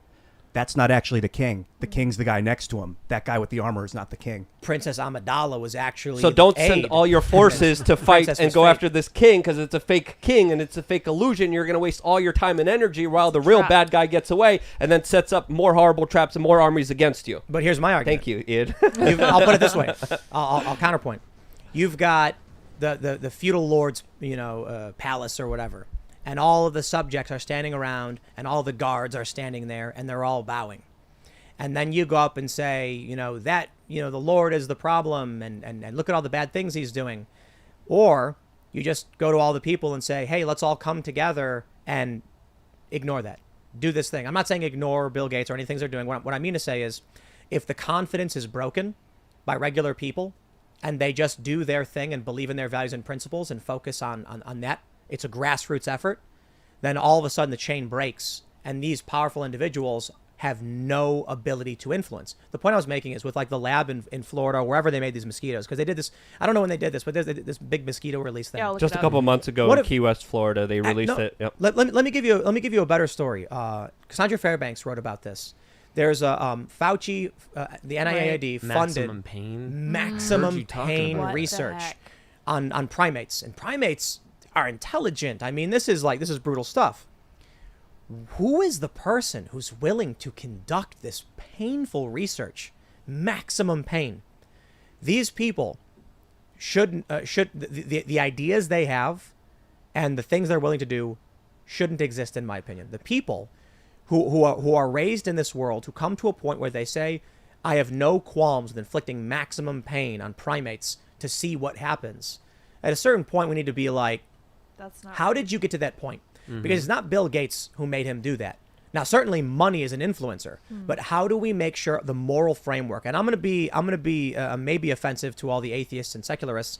I believe that as we begin losing the Christian moral framework, you end up with people who don't believe in any kind of moral framework. And that's what you get from wokeness.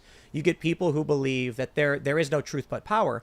These are the kind of people that, you eventually see in World War II era Japan, and you end up with the Nazi party, the people who are willing to commit atrocities against others because they don't feel that there's no remorse. If the values are instilled in an individual to respect others, to hold a certain moral framework, and I believe we were all raised in a Christian moral framework. I'm not saying the religion, I'm not religious, but that moral framework has in it the Fifth Amendment, the Sixth Amendment, West, yes. all of these things. You end up with people who would sit there and they'll say, we'll pay you $1 million to torture these monkeys. And they'll be like, I will never do that. And then you don't have to worry about these horrifying things. Someone would say, hey, we want you to genetically engineer mosquitoes that are going to go around. Whoa. That's too much for me. I'm not going to do that. When you're talking about values, I think you're nailing it on the head. And narrative, like, one thing that holds a country or a tribe or whatever together is a collective myth. It holds certain values in it, and we have that in our own way. And that's one thing that's kind of breaking down now, is our collective myth. And what I feel really causes for that breakdown is dividing not just the family structure, but dividing us from one another and putting an intercessor, some kind of technological intercessor. And I think the solution, we talked about this when Joe Rogan was just on recently. He said, like what compelled Kyle Rittenhouse to go there, and he said anarchy and chaos in the streets. And I know that like the word anarchy actually has a little bit deeper meaning to that, which I won't go super into it, but like it's more about localism as well, like locally controlling certain things and connecting with one another. And what happens when you go local? I'm not saying this is the answer, but when you have more of a community, a real community, you live your values with one another. You don't have a piece of technology in between you and like, oh no, I couldn't hear those last 5 words that you just said because the algorithm blocked it. Community, real connectedness. I think that's something that is going to uphold our values, because I do think that it's the erosion of our values that we're seeing a lot right now. To be a little obnoxious, like here we have Bill Gates, and here we have his mini-me, Dr. Fauci, who's been working and collaborating with him almost every step of the way since COVID started. But that's a separate topic. The community building is absolutely key. It's absolutely essential, because if you don't have a strong group, if you don't have a family, if you don't have core values, you of course will be picked apart. You, of course, will be manipulated. You, of course, will be thrown into a situation where you become your very own worst enemy, and you will be susceptible to these traps, these games that I've been talking about before. And I think a lot of people have been. I think a lot of people are suffering. A lot of people are not in a good state. And I think that's only going to continue, not when we just change the culture, but when we address the root cause of everything that's happening here, and we address the importance of personal responsibility, self-education, and making yourself aware of not only the things outside of you, the important people controlling, pushing things, but also the things inside of you and the things that you can make a big difference in when it comes to your own personal choices and decisions you make in your life. Sometimes it's as simple as meditating for 10 minutes, sitting in a room, and examining your life and deciding where you want to go as a human being. And I think that's a big beginning. What's frustrating? I despised Bill Gates way before it was cool. Because I knew a lot about computers and stuff growing up, and there's a film called The Pirates of Silicon Valley. Love that film. Yeah, and I'm like, these guys are just bad people. I remember during Occupy Wall Street, they made a shrine for Steve Jobs when he passed. Yeah. And I was like, what is wrong with you? These people are all authoritarian. But I'll just really simplify the point I was trying to make is, I don't feel like talking about Bill Gates is solution oriented. Mm-hmm. I understand why people don't like him. I understand he does bad things. And I think it's important that people know why he's a bad dude and the bad things he does. I especially think it's important to point out that Joe Rogan can give his opinion and the media just attacks him. And then Bill Gates does, and they cheer for him when neither are doctors. I would say he gets away with this because he has the cover, because he has no one paying attention to him. He cares what the public thinks about him. That's why he buys the best PR staff to hide all of his Jeffrey Epstein connections, which were far more extensive. If people found out about exactly what he was going on, he wouldn't be able to get away with more than half of the stuff that he's already getting away with. So he hides under the cover of darkness, and I think that's why shining a light on him would show you a big room with him slapping you upside the head. And once you see someone slapping you upside the head, you know exactly what's going on, and you could actually deal with that particular problem. So that's my perspective, my point of view from this entire kind of saga. It might be wrong. Right. I could admit if I'm wrong sometimes. I might be wrong. So the challenge, I might be delusional. I might be too much down the rabbit hole. I could admit that as well. So the challenge I see is it's not just Bill Gates. It's not just George Soros. It's underneath that. I mean, Vladimir Putin. What is he worth? 700 billion? They argue, like secret money hidden. He's got like the biggest house in the world. I don't know if he's actually worth whatever that is. Maybe it's 70 billion. I don't know. Maybe I was wrong. No. I'm thinking 700 because Elon Musk has almost 300 billion in value. Yeah, so they say 194 for Bill Gates. They say that Vladimir Putin is like secret money he doesn't want anyone to know about. I certainly don't believe all the stupid Russiagate garbage nonsense. But you look at all of these countries, and they're all playing their influence games. So, yeah, Bill Gates is one of the worst. Bloomberg is one of the worst. Steyer is one of the worst. These people are funneling money and doing a ton of really bad stuff. But my view of it is kind of like, imagine your house is on fire, and there's big raging flames. And so you're like, the first thing we have to do is go to the electrical socket in the basement where the fire started and tell everyone that's where the fire started. That's not. My attitude is kind of like, why don't we get everybody to put the greater fire out, and then we go to the source of the fire and disable it, like turn the power off or something like that.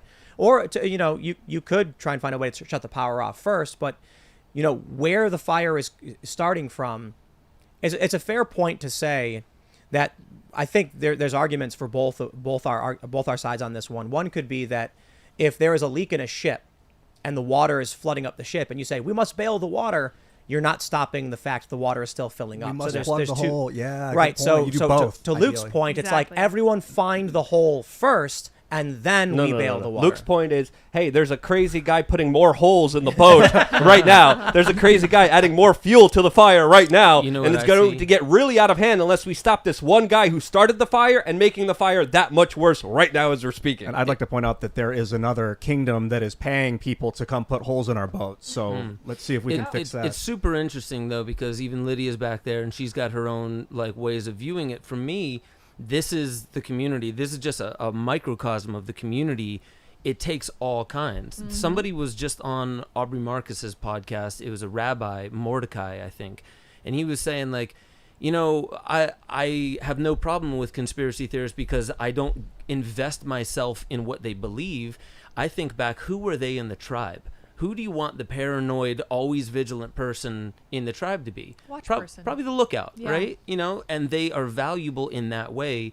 And part of what we're talking about with values is we don't have to pretend like people in our community don't get on our nerves and don't trigger us in some ways. But the bottom line is, if we can't see any value in what's happening in front of us, then we're missing some kind of lesson or gift in it. Which is why, it's hard with what's going on in the country right now. But I'm really taking a look at it. When I look at the conspiratorial lens of what's happening in the world right now, I'm more curious. And my ideas are way out there. Like, first contact happened thousands of years ago. We just don't know what we're looking at. Technology is part of it. I won't even go into explaining it. But what I'm saying by that is, I really think that reality is weirder than most any of us can put into words. So the best thing we can do is find some kind of harmony together, whatever that actually looks like, some kind of harmony together. And that does not happen without community coming together under some premise, under some story. Let's go to Super Chats. Yes. But I will also say, just for this show, Great right? talk.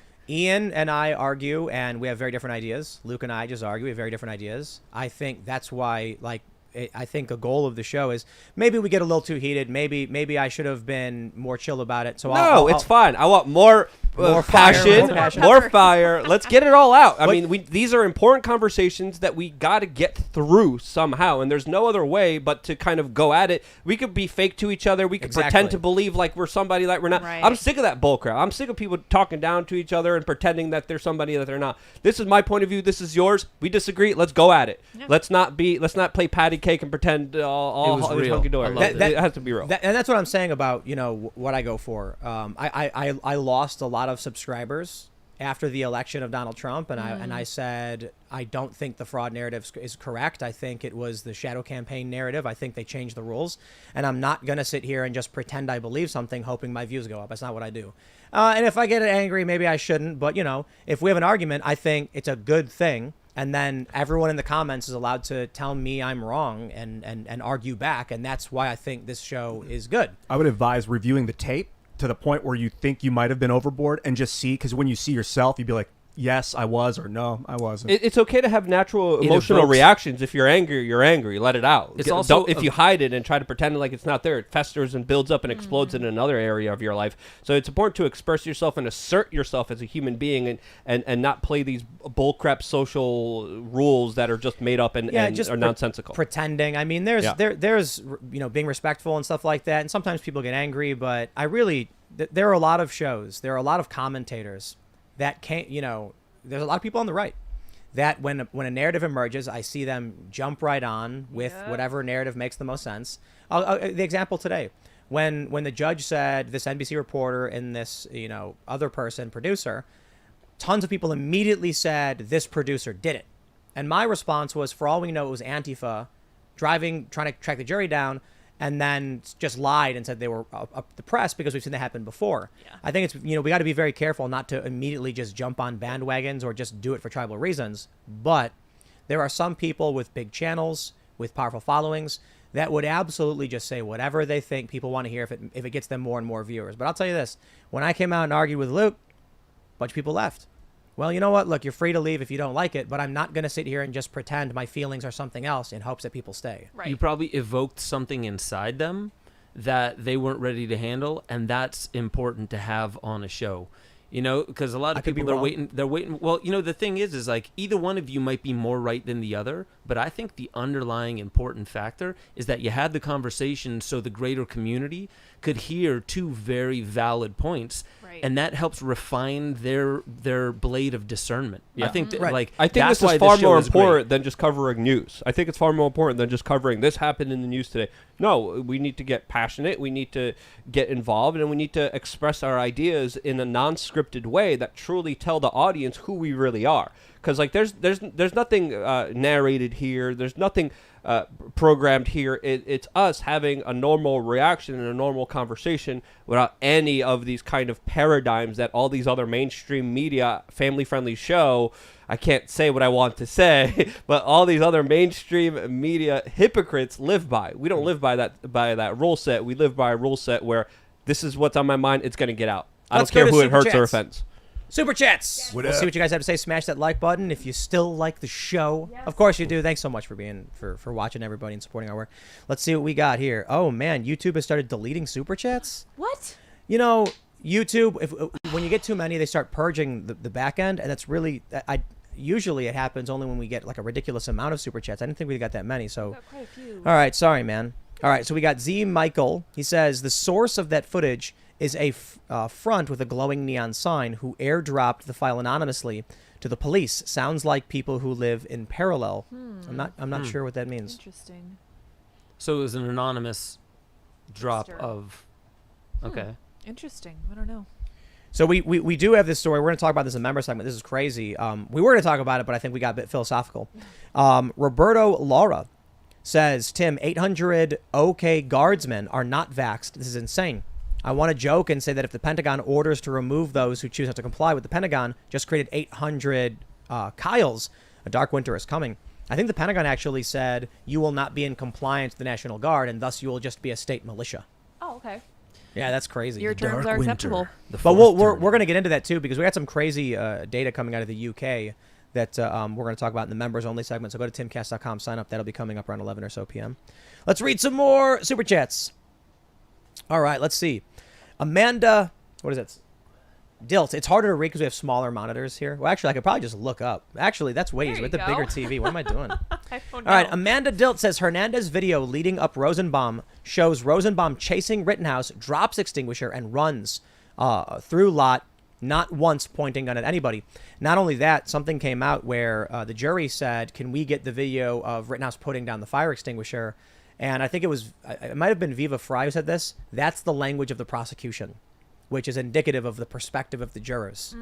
Yeah, because the defense did not say he put down a fire extinguisher. I think they said dropped. So in one instance, dropping it means he's running and he drops it. In the other instance, he stops, puts it Sets it down, down. aims a weapon. Yep. All right. I don't know. Rich Leggy says, do you think the prosecution will be charged or is nothing going to happen again? Man, I hate to say it, but I think nothing's going to happen, right? Like the judge Might be a won't. while. But Yeah. if the judge puts the prosecutor on the stand, I'd be so That'd happy. be cool. I've never seen anything like this. It's Right. an eclipse tonight, so I'm ready for anything tomorrow. Yes. Yes. What, is it a total eclipse? I don't know. It's It's a not partial. total, It's the yeah. longest partial lunar Partial. eclipse. Yep. I don't know longest in what period. I don't know. Saw it on the news, the internet. The Economist said, should protesting near a courthouse be illegal because it affects jurors? Yes. How can we keep jurors safe? I'm loving Timcast IRL Van Life edition. I don't think so. I think we have a right to express ourselves, especially in front of government institutions. But that does mean that bad people will do bad things, and it's going to freak the jury out, and then you end up with, these bad cases. The greater issue is the culture as it is. The right is unwilling to engage in violence the way the left is. So the jurors know the fear is not acquittal. The fear is not conviction. It's acquittal. If the jurors convict, they know the right will grumble. If they acquit, they know they'll be threatened with their lives because the left is extreme violent and protected by the media and the institutions and the establishment. And It's their families. so mind-bending how people can coordinate in the last 20 years since social media has basically been invented, and how culture can be so rapidly formed and dissolved and altered by like a meme, and then that controls the politics of the world. In a million people, like how people can protest, be like, hey, tomorrow be at this place at this time, and 100 million people or a million people or 10,000 people. It's like, what the? How do we Yeah. protect jurors in this world? How do we? It's another Mass realm. mobilization is a crazy thing the founding fathers did not have to deal with. Yeah. This one's a really important one. Spidge Bandersnatch says, Tim, quote, no reason to give them the benefit of the doubt. What happened to Hanlon's razor? I will tell you. Hanlon's razor, of course, is never attribute to malice that which can be explained That's by right. incompetence. My favorite. However, in this instance, I cited, I think, 3 examples of MSNBC manipulating the news. So then when you find out an MSNBC employee was tracking the jury van, and we know the judge already said this can't happen and won't happen again, there's no attribute to incompetence there. That's then you're just, being a fool. And then as it pertains to the prosecution, they committed several grave constitutional violations. So at that point, we stop giving them the benefit of the doubt and assuming they're just bad at their job. We say, nah, you've done it too. You fool me once, shame on you. Fool me twice, shame on me. Fool me 3 times, you're not going to Got fool me a problem. 3rd time. Yeah. Yeah. All right, what do we got? James Nelson says that video appeared Friday right before prosecutors close from an anonymous person. The crop compressed screams manufactured evidence Hail Mary. I agree. And it just so happens that Krause has 2 programs on his computer to do such a thing. And they're very specific programs. If he had Adobe Premiere, I wouldn't have batted an eye. I'd have been like, it's Premiere, man. It's like basic editing software. But he has like the cropping and the compression software. Sus. Is it Specifically. Was the footage on Fox? Like actually on Yeah, TV? Tucker Carlson. So yeah. anyone could have snagged it off of the TV and then Cropped out saying his it's logo. Anonymous is kind of weird. Like anybody could have done that. Like I Krause should have did. sent in evidence because it probably would have appeared in trial. I mean, that's how much oversight I'm Seriously, seeing yeah. here. Brandon Taylor says the defense's tech lady said the lower resolution version was created 21 minutes and 19 seconds after the larger file they received was created. So I just don't see a reality in which the defense is like, we're given 2 files anonymously, I'll send only 1.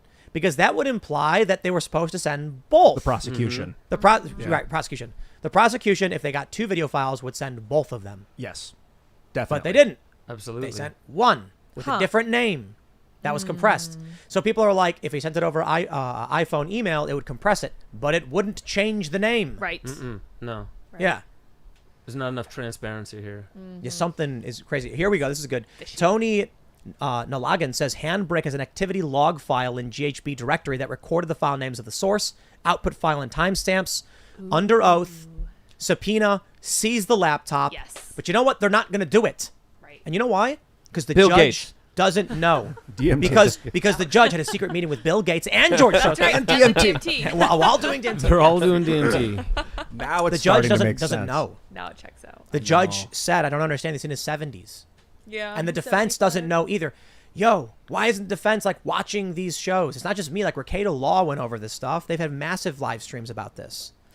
It's weird when younger people commenting on it know far more and probably could have done a better job. I mean, that's a big stretch, but I mean, it really does seem like there was a lot of lax decision making going on. How old here. were the founding fathers? Like 28, 26, 20s. 30?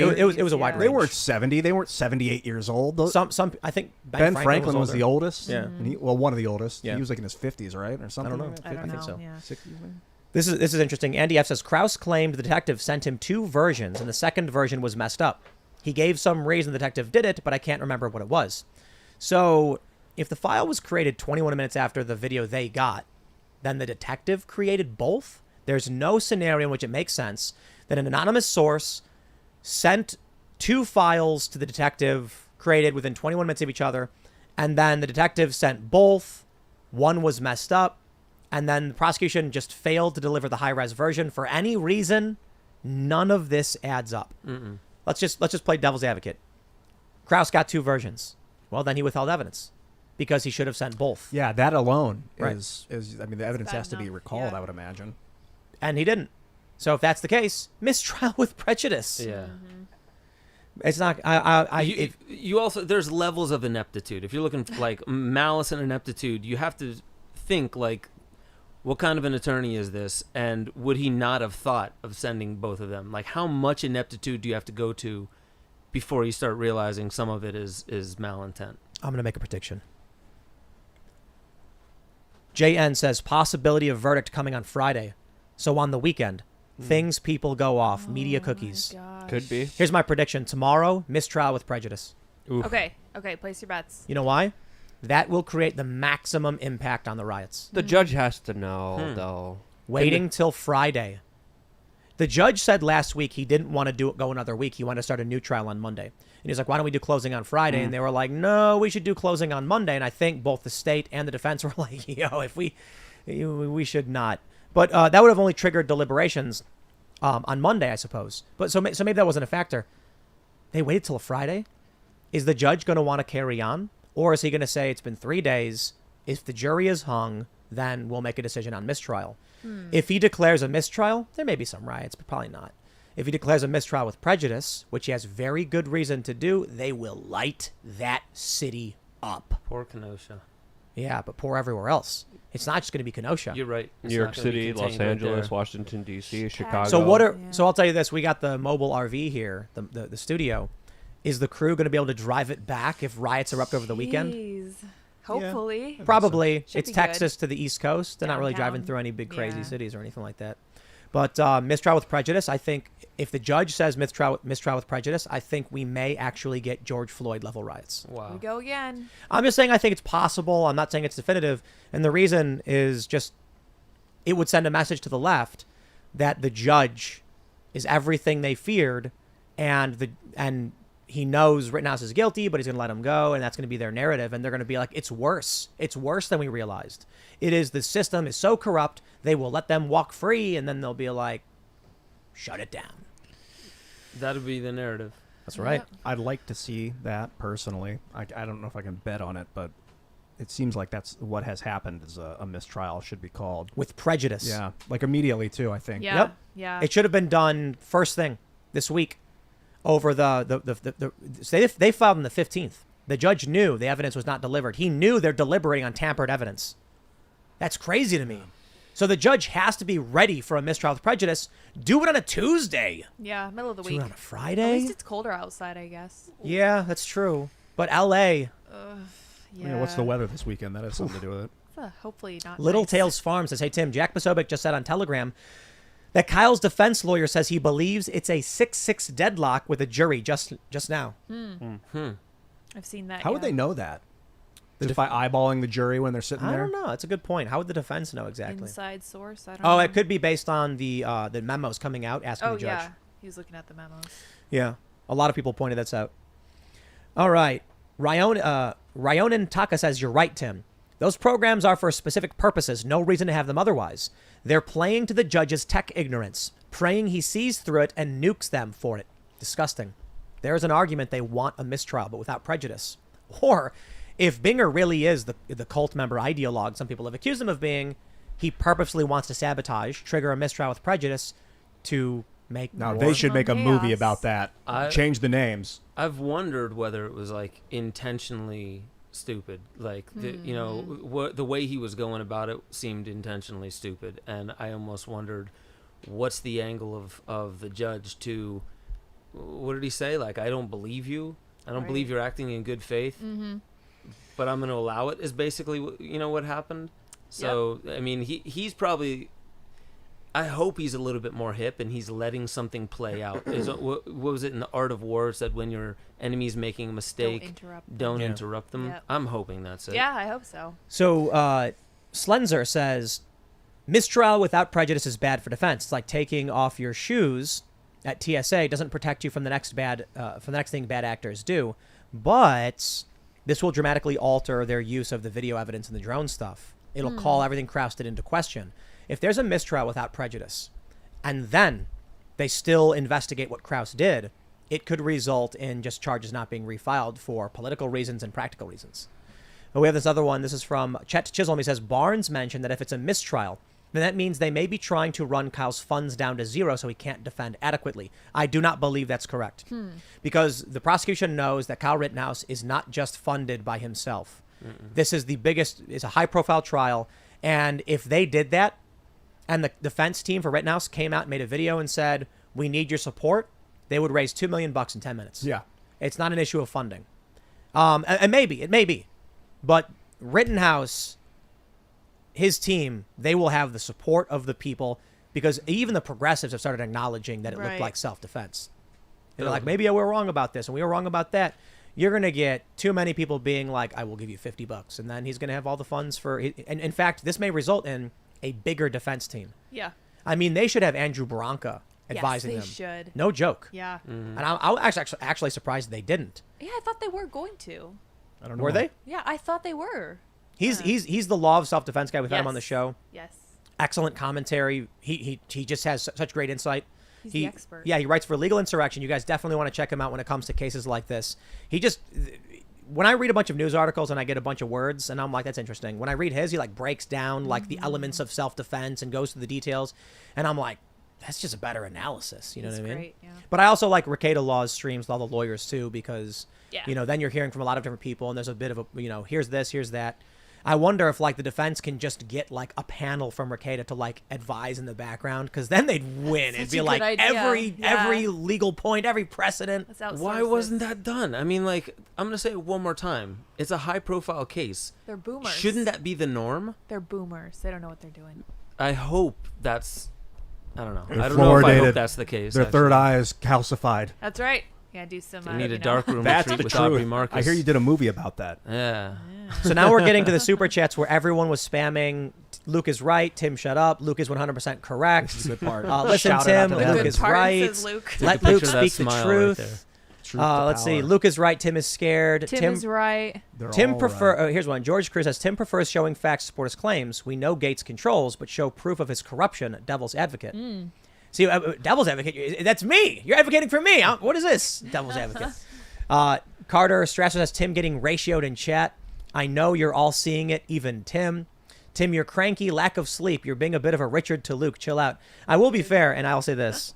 We did that really, really big show on Tuesday, and I'm like, sorting through all that. I had to wake up super early so I could get my work done so I could go on Rogan. Yeah. So I did an hour and 20 minutes in the morning, 3 hours with Rogan, and then 3 hours at night. And then I wake up again to do the same thing, then do an hour with Jones, and then do another 3 hours at night. And then I got to wake up again tomorrow. So truth be told, I'm probably very drained. You look pretty tired. Excuses. Yeah. Excuses. No, I was just thinking. You We all look work tired. hard. That was Yeah. yesterday, Tim. We all work nonstop. I don't. Mr. Vintage says Luke has spent too much time with Alex Jones. Oh. I don't think that's We've possible. seen each other like for the first time in like 10 years. I love the when last year when he came and woke me up in synergy. my RV. Oh yeah, it was great. And this That is was the funny. second time seeing him in like 10 years But if you in keep very it short up- instances. If you keep it up, so your voice is gonna start sounding like this. And now, to be fair, I was actually just reading all of the ones that were pro Luke, but there are some that were pro Tim. Pagan Libertarian Milady says you won't be able to wake people up like that, Luke. Don't cast pearls before swine. no Interesting ish point. Sherlock. I know that, but we got to talk about the solutions and them. That's all. I'm Camel saying. of the Mojave says, Luke, the average person is not going to wake up. They aren't listening. Build a strong community. Tell the government F off, and the people around you no free stuff. The elites are the people chosen by the lazy common folk. Yeah. Well, you can't be too nihilistic. You can't be too black-pilled and just think everyone's lazy and everyone's stupid. That's the thinking of the elites. That's the thinking the elites want you to have. The common man wants the best for him and his family, or her and her family. And I think if we could just understand that most people are good. Deep down, they're not psychopathic people who hang out with Jeffrey Epstein and do unspeakable things to children in the name of some kind of weird, multidimensional religion. Luke and I were in Korea, and we did political compass tests, and I was center left, and he was like a mirror image. Like we were like inversions, like right in the middle, libertarian, center left, center right. Oh, cool. I think that's a good example of what it is. Like, I think we're actually both right, but kind of not seeing exactly what it is, and I got frustrated. And You get intense reverberations and then the Casimir effect. I think that's what causes gravity. I'm not There's sure. also the danger of like typecasting all people and saying that's not the way to do it. That's not You the way need to do both. it. Yeah. Absolutely. need That's the reason why, like Stewart Copeland and Sting, they hated one another, and Sting wanted a different kind of drum sound, and Stewart said no, and you got Police coming out of it. We need some of that. you know what we can just do? It's very simple. Start a band. Bill Gates sucks. That's the name of the band. That's it. wait. It's not just about me and Luke. That's unfair. We got a super chat here from David Tracy. He says, Ian is completely right. Oh. A new king solves nothing. A Magna Carta that makes the king irrelevant solves plenty of problems, at least for a while. So you know what? There's more than enough of everyone here being right. And we all get participation trophies. That's Yes. right. Thank you, You get a Tim. sticker. You get a sticker. Yeah. I My voted gold today. star sticker. Yeah. John Boyle says Bill Gates is evil, but I don't think he has this master plan to change the fabric of America. And if there is this plan for the Great Reset, you think we would have any idea who developed this ingenious plan? There is a plan. I think him, Schwab, the Davos group, like you guys, really got to take a look at what goes on in Davos for the World Economic Forum. It's not just the World Economic Forum. There's this big peripheral institution around it. All these people show up, setting up pop-ups, boutiques, all promoting much of the exact same ideas. So you have, this is crazy, like, I went to Davos during the World Economic Forum. I couldn't get into the actual thing. I was in the pop-ups. But you actually have, like, on a mountain, basically, at the top, all of the global elites being like, here are the issues of the world, and when you talk, it's the World Economic Forum. And then outside, you have, like, the nobles, who are all like, the kings are all correct, and let's bask, and they're walking around, and you've got high-ranking, politicians and the family members and all that stuff, all laughing and, cheersing and drinking, beer outside of the palace. And then in far, far away, where the actual peasants are tilling the fields, they have no idea what's going on. They're walled out. I guess my point there is just that it's not just the royalty, it's the nobility that shuffles around underneath and then opens their mouths as the refuse pours from the palace.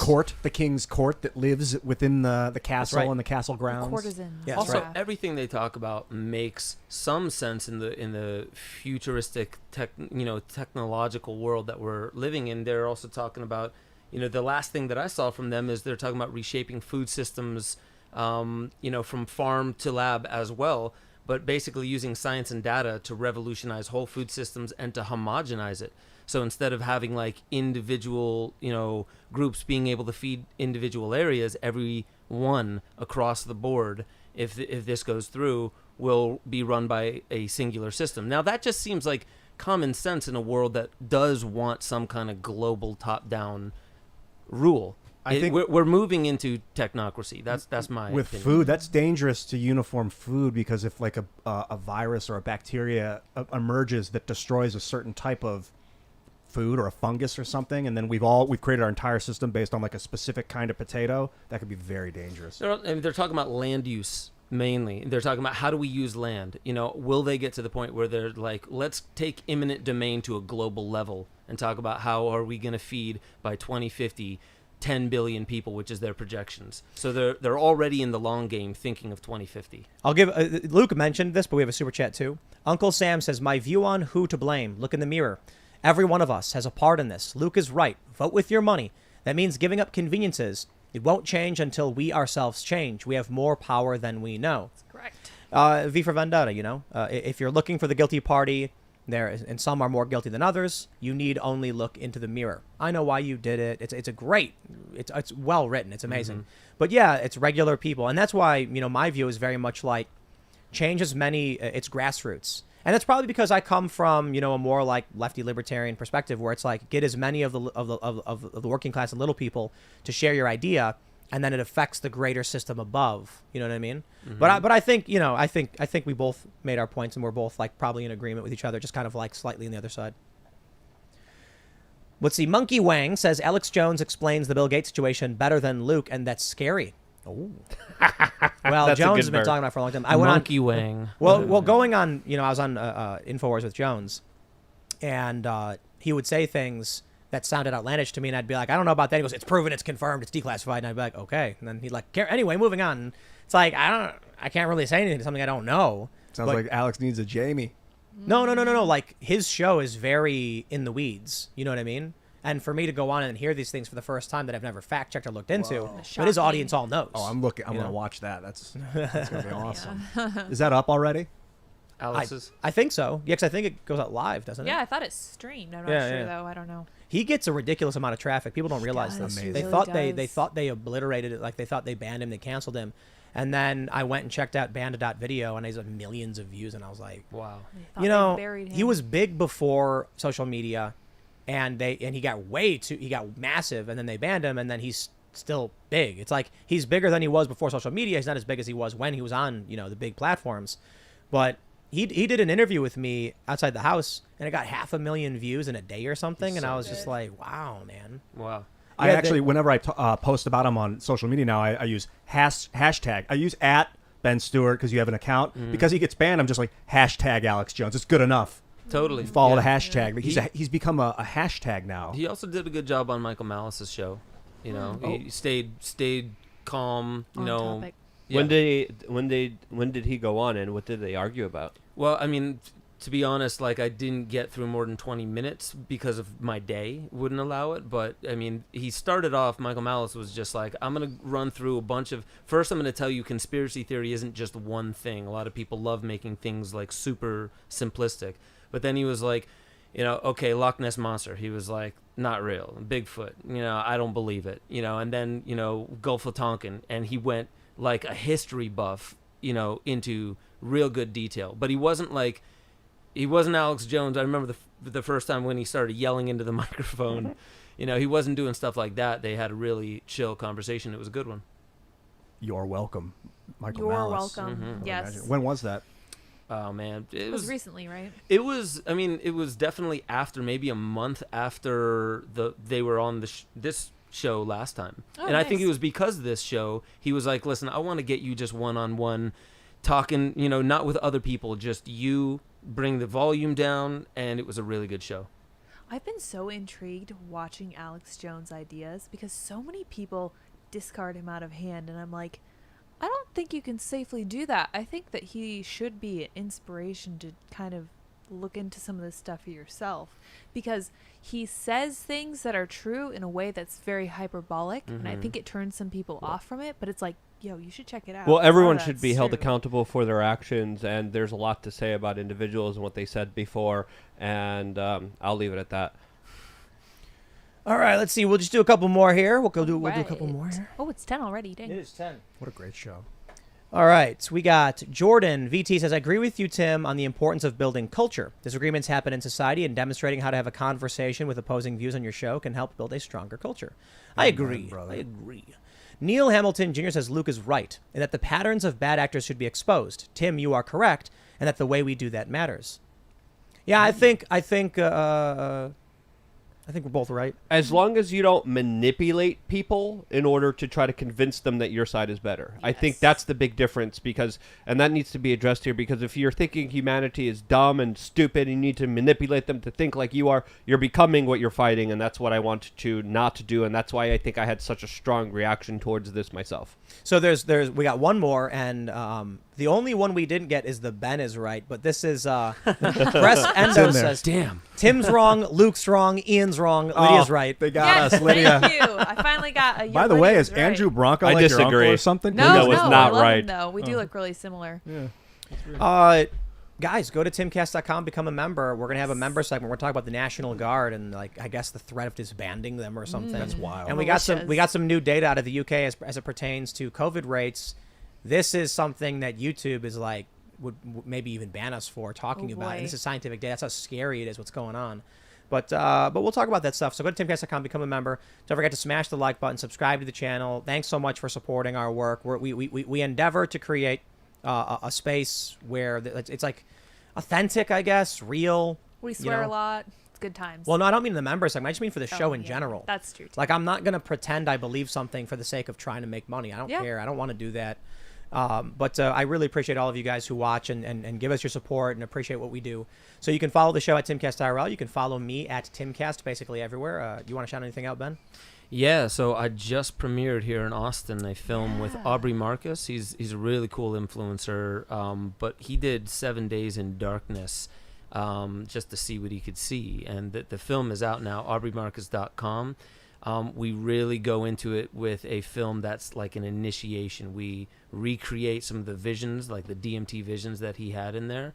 And let me just end on this. When you do go into darkness, something does happen with your pineal gland, your circadian rhythm, and endogenous DMT. And that's why I'm wearing the DMT Quest shirt. Oh, You guys yeah. should watch DMT Quest documentary on YouTube. And then go to benjosephstewart.com, sign up, become a member. I'd love you forever. that Are we gonna do like a documentary or something? Or Welcome to the machine. I got Yeah. Charles Eisenstein right now helping with like the future of where technology could go.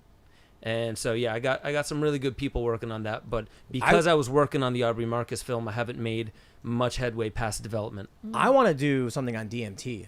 I want to do I really want to explore that and get deep and big and long, like 2 hours. I want someone to go down to the shamans in South America and like a toad or something. I'm in. No. I just mean I want to know everything there is to know about the research and the culture and what they've been doing, what they've discovered with it. DMT, I think, may be one of the most fascinating things to me. Yeah. It is. You know what? Like this guy John Chavez, DMT Quest. Let's talk about that afterwards. Yeah, there's because- there's also a lot of fraud shamans out there, so be careful with that. But there's also prisons in Brazil using DMT to help prisoners get over, being murderers and there's crazy stories surrounding it. But to what you were saying, maybe this is why space is so dark. But that's another thing. But I remember watching your movies all the way back in the 2000s. What was it, Climatica? And then what was the other one? Esoteric Agenda. Esoteric Agenda. That was the one. I was like, whoa, that's really cool. I got to get to know you. We got to know each other. It's good to see you again. Thank you so much for coming on. I wish I would have brought my Bill Gates is not a medical doctor t-shirt to Austin. Sadly, I didn't. But if you want yours, you could get it on thebestpoliticalshirts.com. And, of course, I have a YouTube channel where I was translating German once again on my YouTube channel, which you definitely want to watch. I had a lot of fun doing that on youtube.com/wearechange. Thanks for having me. Great debate. Let's go. Let's keep sharpening the, what is it? Blade of Sharpening the discernment. iron? Sharpening Or each other, yeah. Yes, Whatever. the You know what iron I is mean. hot, and now is the time to temper it, and that is what we are doing here with you. You are amazing people. Thank you for being here and chatting and letting us know what you think and being part of this. I'm so great happy to journey. be here too. I love you, I'm just Ben. gonna say that. I love y'all. Thanks, Ben. Thanks for coming, man. Yeah, it's always a enjoy blast. having If you want to check out my website, it's iancrossland.net, and I will catch you guys later.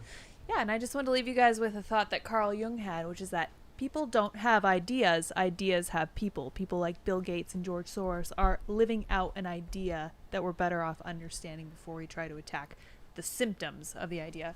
Linda, you want to? Yeah, we let's want to go. go at Let's it. go after the show. You wanna- We're I going. will. I will. We're I will going. not hold back. Full Oh, sending. we have Full an after sending. show. That's not Yeah. fair. You try to throw in a That's sucker right. punch, I had Stan. the last Put that for the word. record. Yes. Linda's throwing sucker punches. Bill No, Gates no, can and come she's to not my even private changing the island camera on anytime, me. so. No, I'm gonna leave She's you off been forever. No, I'm just passive kidding. aggressively not changing the camera on me this It's whole true. time. This Just whole time in Austin. Just in the corner, I'm turning so Luke down. disappointed in you, Linda. I'm disappointed. I'm mad Well, at you. hey, just let me get my last word in. Like I'm just kidding. You guys can follow me on Twitter at Sour Patch Lids. We will see you all at timcast.com in the members segment. Thanks for hanging out. Bye, guys.